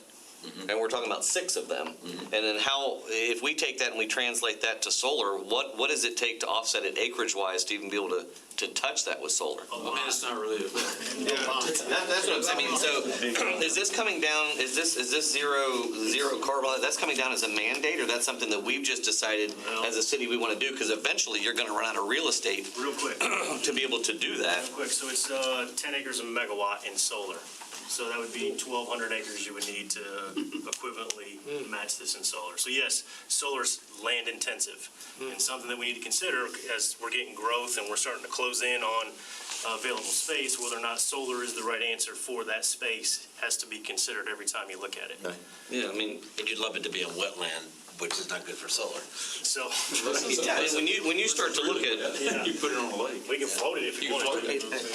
So, yeah, I mean, because eventually that is going to be the question, right? I mean, is in a space that we're able to accommodate 120 megawatts, you're going to push this out over thousands of acres. absolutely. I mean, at a certain point, But beyond that, it's the reliability, though, of the power sources Yeah. that you're offsetting. Because, And how green you're after and how much carbon. well, yeah, and that's, yeah, I don't. Yeah, I know. and as batteries become practical for home storage Yeah. and cost-effective, then you can start to really utilize solar. Or some technology of the future is better at what we currently have available. So the technology needs to evolve some way too that it's not so intensive. So we're watching all that stuff too. So it's a balancing act of what we got in our resources right now and what's available technology-wise versus meeting our customers' needs, making sure it's affordable, dependable, sustainable. We're trying to kind of balance that out with what's out there now and look to the future for what's the next thing coming. So the Rice engines they're beautiful in the current technology frame and their use over 20 years plus. I love them. So Yeah, small But footprint. if I could, for your question about is it a mandate, and why are we putting such a, well, why can we put so many megawatts in a small footprint? Why are we choosing so much bigger footprint for solar? I would say it's not a mandate in the sense that the federal government has said you will be zero carbon by 2040 or else, or whatever. It's not that kind of a mandate, but it essentially, this is my view, essentially it has become a mandate. It's kind of a self-fulfilling mandate because everybody is jumping on board. And if you're not zero carbon, you're not cool. And you need to get, we need to get on board, but that doesn't mean we need to completely leave all our check all our senses at the door. So that's why I'm calling these a bridge to the future, because we still need something we can turn on and dispatch. Because as more and more people just put these things, and if you really want to, if you see some of FMPA, TECO, Florida Power and Light, some of their huge solar installations that they put where, pastures, orange trees, whatever it used to be. And usually they built a residential subdivision and they build a whole thing that's kind of standalone with a big, huge transmission line coming in just in case. So, and that's kind of the point, we need to get there, but we need to make sure we keep the lights on between here and there, whatever there looks like. And that's why, to me, these are such a good solution for us. Yeah, and I think they're a great solution. I mean, I've actually been to the one in Nicaragua. And it is very impressive. And I like the fact that, they're coming from Europe, which is typically a little more stringent on their rules and regulations, economic or ecologically than we are.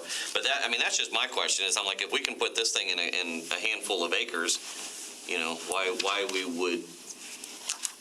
Because solar's cool. Yeah, and I get it, and I am not as cool as others, but I don't know. Well, I mean, that's why we don't spend as much time or money on the solar, if you notice. Yes. Well, one of the things that happens going forward is a lot of the acreage gets taken up or offset by residential installations, rooftop installations. So your solar footprint gets spread out, and then you have distributed generation. So you get that acreage starts to shrink. Yeah, and I think that would be, I mean, phenomenal if it is. I mean, you go up to Ohio and Indiana right now, I mean, they've got as many signs against solar farms as they do, you know, for anything else up there. So, I mean, we can look at some land out off of 471 or wherever that's available now, but is it going to be in 20 years? What are you going to do with, you know, with the population growth as it happens? And then eventually you get so far away, then you got transmission issues. And I like this. I think it's awesome, and the presentation was great. I'm looking more towards the other side. That, and you don't over deploy and then end up ripping out, which we'll see happen. Right, exactly. That's why, yeah. That happens. But if some other new technology comes up, it's more advantageous and more green than solar, who knows where we're going? That's right. And PV cell costs already are much less. Who thought 30 years ago you'd have one of these in your pocket that you could do masterful things with? So we don't know what the technology is going to be 20 years from now. Yeah, I'm kind of surprised that nobody else in the country is working with this. You said we're the only ones in the country? Rice? For man. For Not man. for Rice engines. Wärtsilä is primarily the manufacturer that has been able to gain ground in the United States. Tallahassee has Wärtsiläs. I think Gainesville has Wärtsiläs. This plant that I met a guy at the APPA conference last week, and he put in two different plants of Wärtsiläs in Texas. So Wärtsiläs are going in all over the place. It's just that nobody's put a man in yet. I got you. Wärtsilä was, and we started out down the Wärtsilä path, but when we went back and competitively bid it, we think the man really wanted to get, they really wanted to get a foot in the door. So, and that's the other aspect of this. We can be man's first sight. I mean, I expect us to draw some attention for Lakeland by being the man installation that everybody wants to come and see. Lakeland, first man standing. There you go. Any other questions? Good presentation, yeah. Great.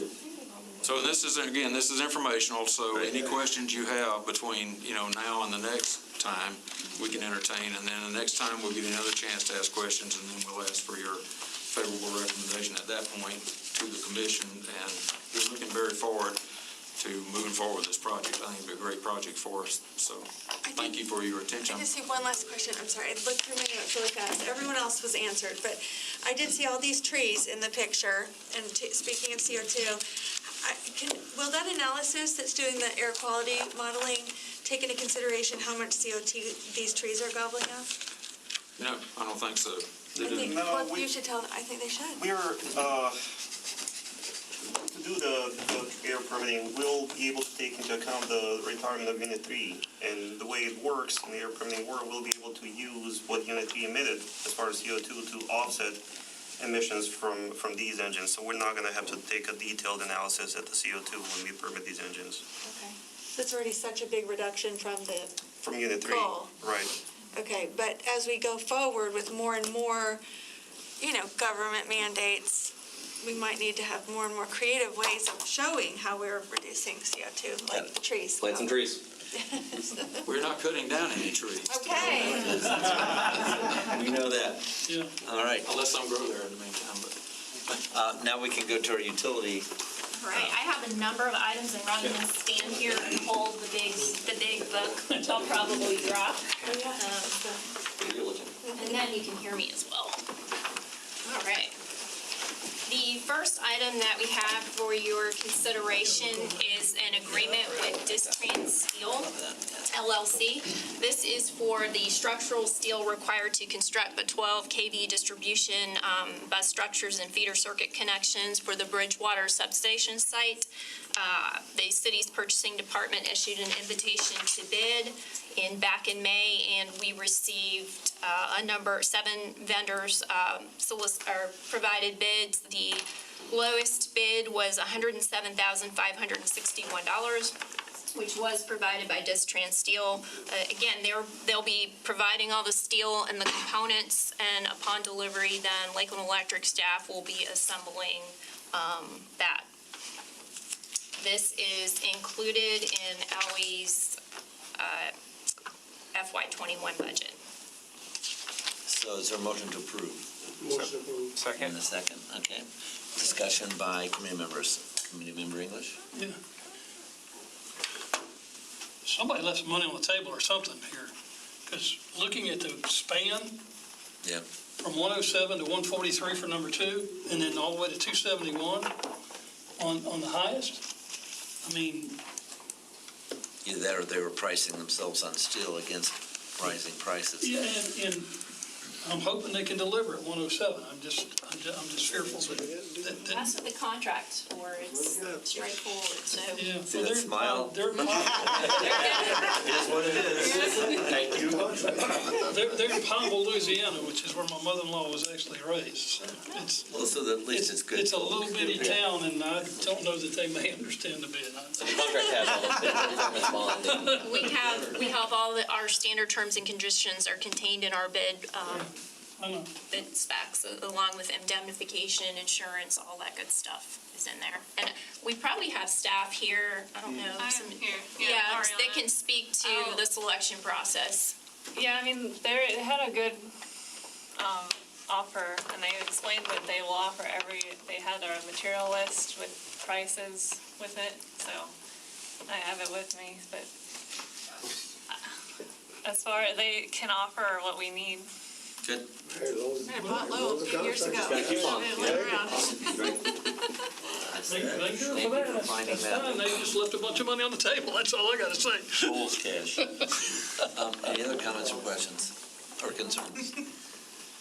All right, all those in favor signify by saying aye. Opposed, same. Unanimously passes. All right, the second item what we have is just a ranking of engineering firms and asking for authority to negotiate an agreement for the relocation of our gas pipeline. This is the pipeline that needs to be moved, that's contained in our set in FDOT's right-of-way and needs to be relocated because of the State Road 33 widening project. This particular agreement would be for pipeline engineering and support and construction management. Again, once the CCNA, this is in accordance with the CCNA, so we had a total of 9 firms respond to the city's requests for qualifications. What you have listed in the memo are the 9 firms in the ranked order based on qualifications. So we were asking for authority to approve that list and authority to negotiate with the top-ranked firm, ACON Technical Services, Inc., and then we'll be bringing forth a final agreement for your approval once we are successfully able to negotiate. Motion to approve? A motion from Commissioner Madden and a second by Committee Member English. Discussion by Committee Members. Commissioner McLeod. Thank you, Mayor. Ramona, I don't remember approving a ranking as opposed to actually just approving the final award. Is this unique in that? No, it's not unique. We typically will do this for any kind of engineering architectural services under the CCNA. Okay. It may have been phrased differently, but Okay. approval of shortlisted firms, like you'll see that for continuing contracts. But in this case, it's just a ranking of those firms. And in the event we aren't able to successfully negotiate a contract with ACON, we would go down we would go to the second listed firm and so on and so forth. Okay, thank you. That was And helpful. again, Yeah, good a reminder. final agreement will be Okay. brought to you for approval. Any other comments? Yes, Committee Member English. Logistically, we're going to build a solar farm out off of Tom Cowell Road, and we're going to bring in power lines.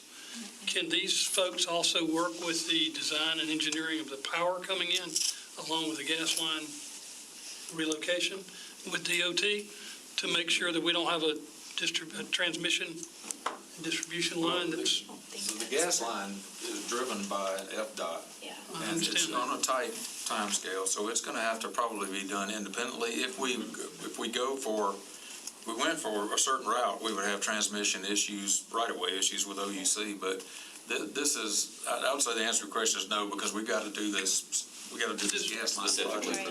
Well, I know these guys may be specifically for gas, but you're gonna still have to work with DOT coming in right away, coming out of Tom Cow to get back down to McIntosh, if that's where you're gonna distribute from. I don't know, Joey. No, we're not. I think that what you're talking about was a look at building a solar farm out where our well fields are. Yeah. Okay, yeah, we're not doing that at this point. The solar farm Scott's putting in, and he can talk to that, would be adjacent to McIntosh Power Plant where our lineman training center is. So it's been moved. So y'all canned the idea of going out to the. Water did, yeah. Water? It's actually, that's the water department's well field property, and they need that property for future use, so it wasn't going to work out for us. Unfortunately. They wouldn't let them go on the well field and the other piece north of it, so they wouldn't let them use it on the well field. There was, I think, probably some wetland issues to mitigate as well. Permitting that they were dealing with and some other. Yeah, it wasn't just cut and dry. It was, they tried to work with us as much as possible. Good answers. Let's stay on this issue. All right. Any other comments or questions? All those in favor signify by saying aye. Aye. Opposed, same. Unanimously passes. Okay, the third item that we have is a task authorization with Geosyntec Consultants. This is for engineering and permitting support for stormwater and conditions of certification. The permit for either associated with the demolition or abandoned in place of Unit 3, specifically modifications to McIntosh's COC permit. This will require a topographic survey review, ecological surveys, stormwater calculations, and other engineering plans. The proposed project is conducted to comply with existing state and federal regulations. Upon City Commission approval, Geosyntec will be able to commence work. It'll be done consistent with the city's continuing contract for environmental consulting services, and the not-to-exceed cost of the work is estimated at $188,850, and that is included in Lakeland Electric's FY 2021 budget. Move approval. Motion to approve in a second. Second. Right, and discussion by committee members. Hearing none, all those in favor signify by saying aye. Aye. Opposed, same. Also unanimously passes.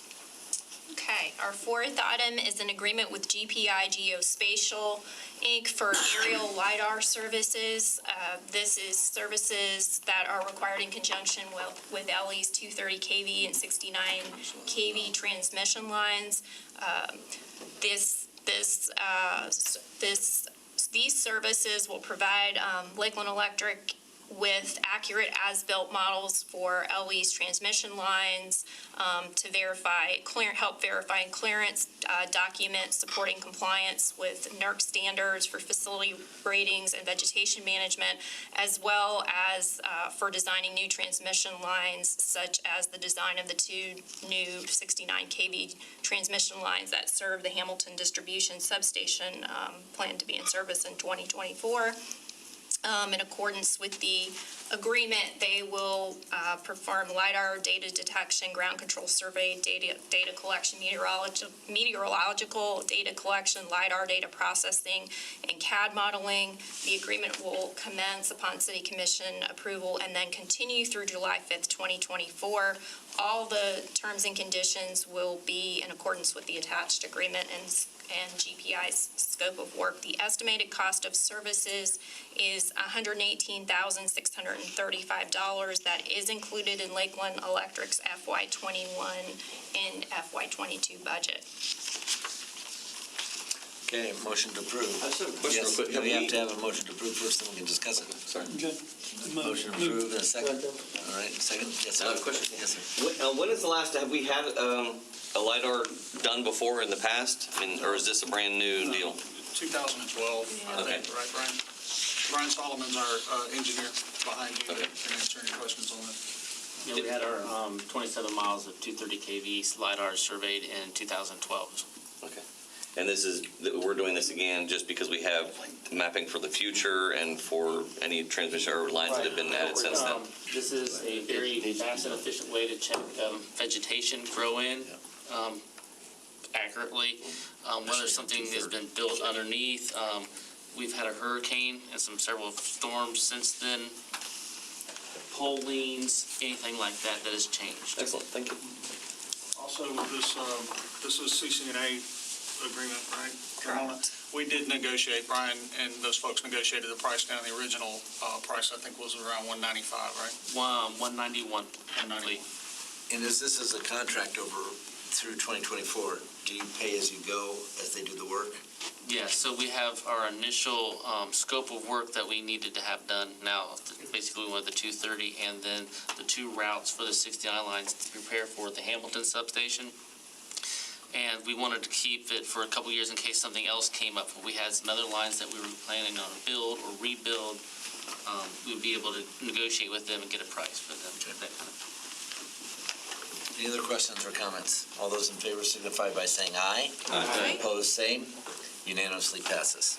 Okay, the next item we have is a standard pole attachment agreement for wireless facilities. If you recall, back in November, the City Commission adopted an amendment to the city's existing pole attachment ordinance, which required that we enter into a separate agreement for wireless attachments. And over the months, we've been working on an agreement.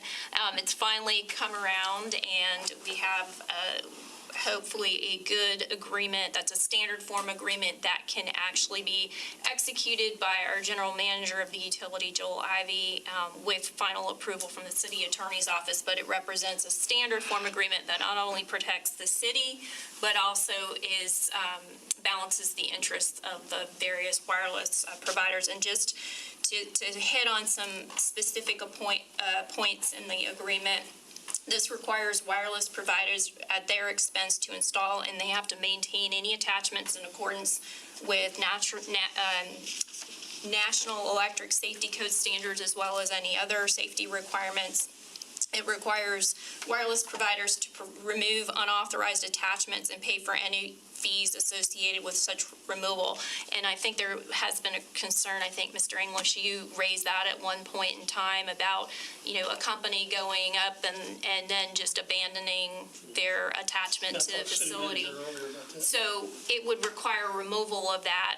Obviously, that would be a default of the agreement, and they would be required to reimburse any costs associated for us to remove that. And if they disappeared. If they disappeared, but, we would probably have to file some kind of suit in potentially small claims court, but we would have the ability to remove that attachment, as well as if there's any scrap value associated with the attachment, we would keep it. Okay, so that would help allocate that. As well as requiring them to reimburse the city for any repairs resulting from loss or damage to city facilities that they cause, would prohibit wireless providers from assigning or transferring rights to their attachments without prior written consent of the city, so they couldn't just take their attachment, give it to another provider without written notice and consent for us, because that's a big deal as well. This also sets out insurance requirements for those wireless providers, naming the city as an additional insurer. It requires requires wireless providers to indemnify the city for any property damage or injury that is caused by their negligence. And it also enables the city to retain the ability to require wireless providers to remove or relocate any facilities that are unauthorized, create a safety issue, or necessitate removal as a result of the city's decision to replace or relocate a pole.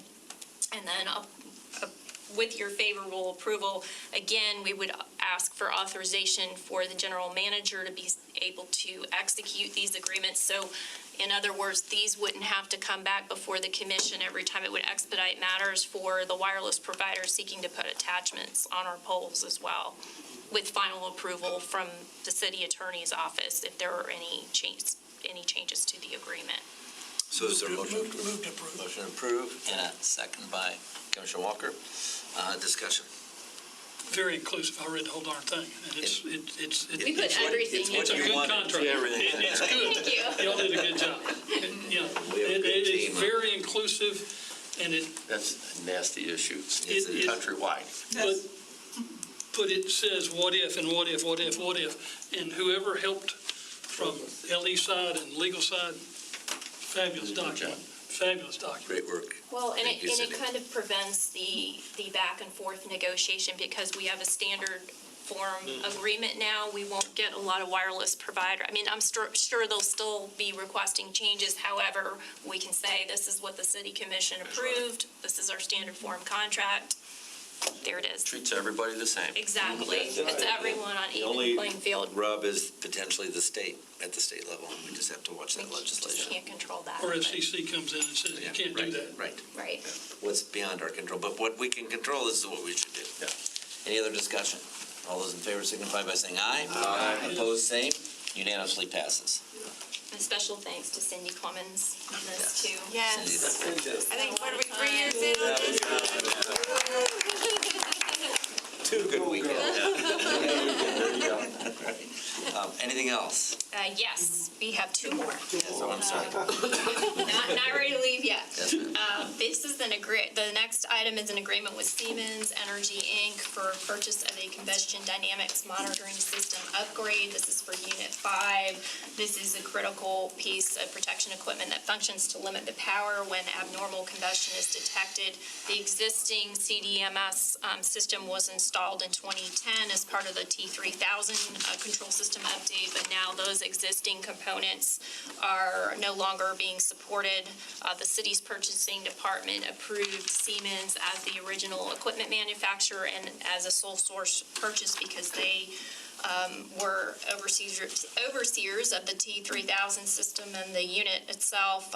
Upon approval, CDMS upgrade will be installed during Lakeland Electric's fall 2021 outage from November 6th to December 3rd, 2021.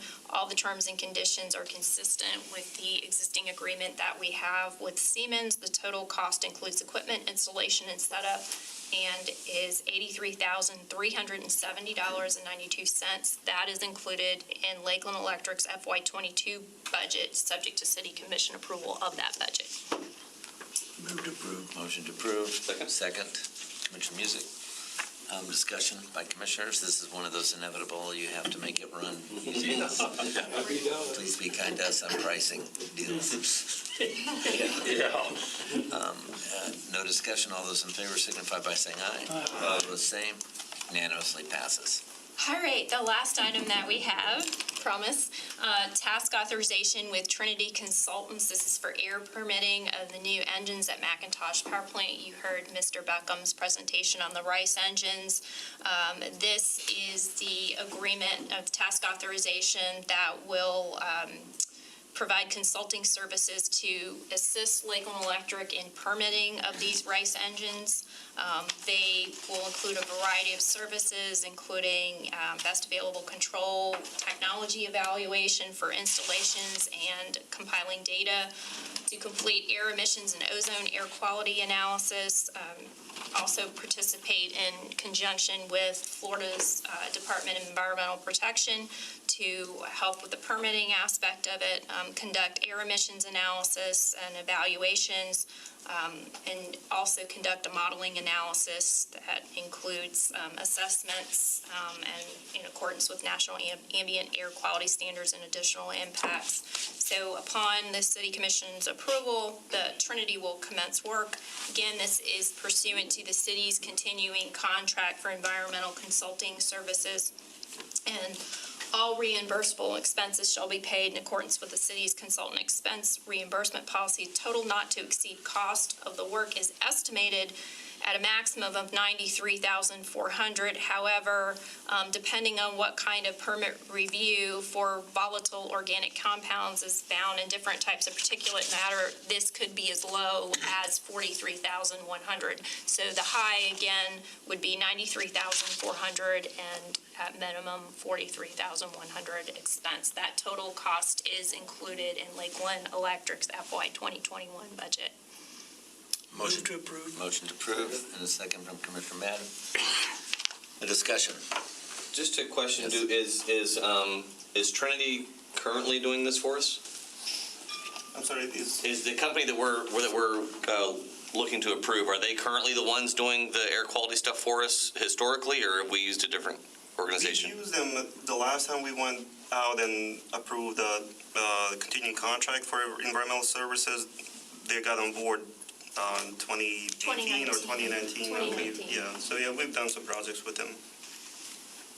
Other discussion, questions? Any other ideas? Trees, buildings, CO2. That's right. All those in favor signify by saying aye. Aye. Opposed, same. Unanimously carried as well.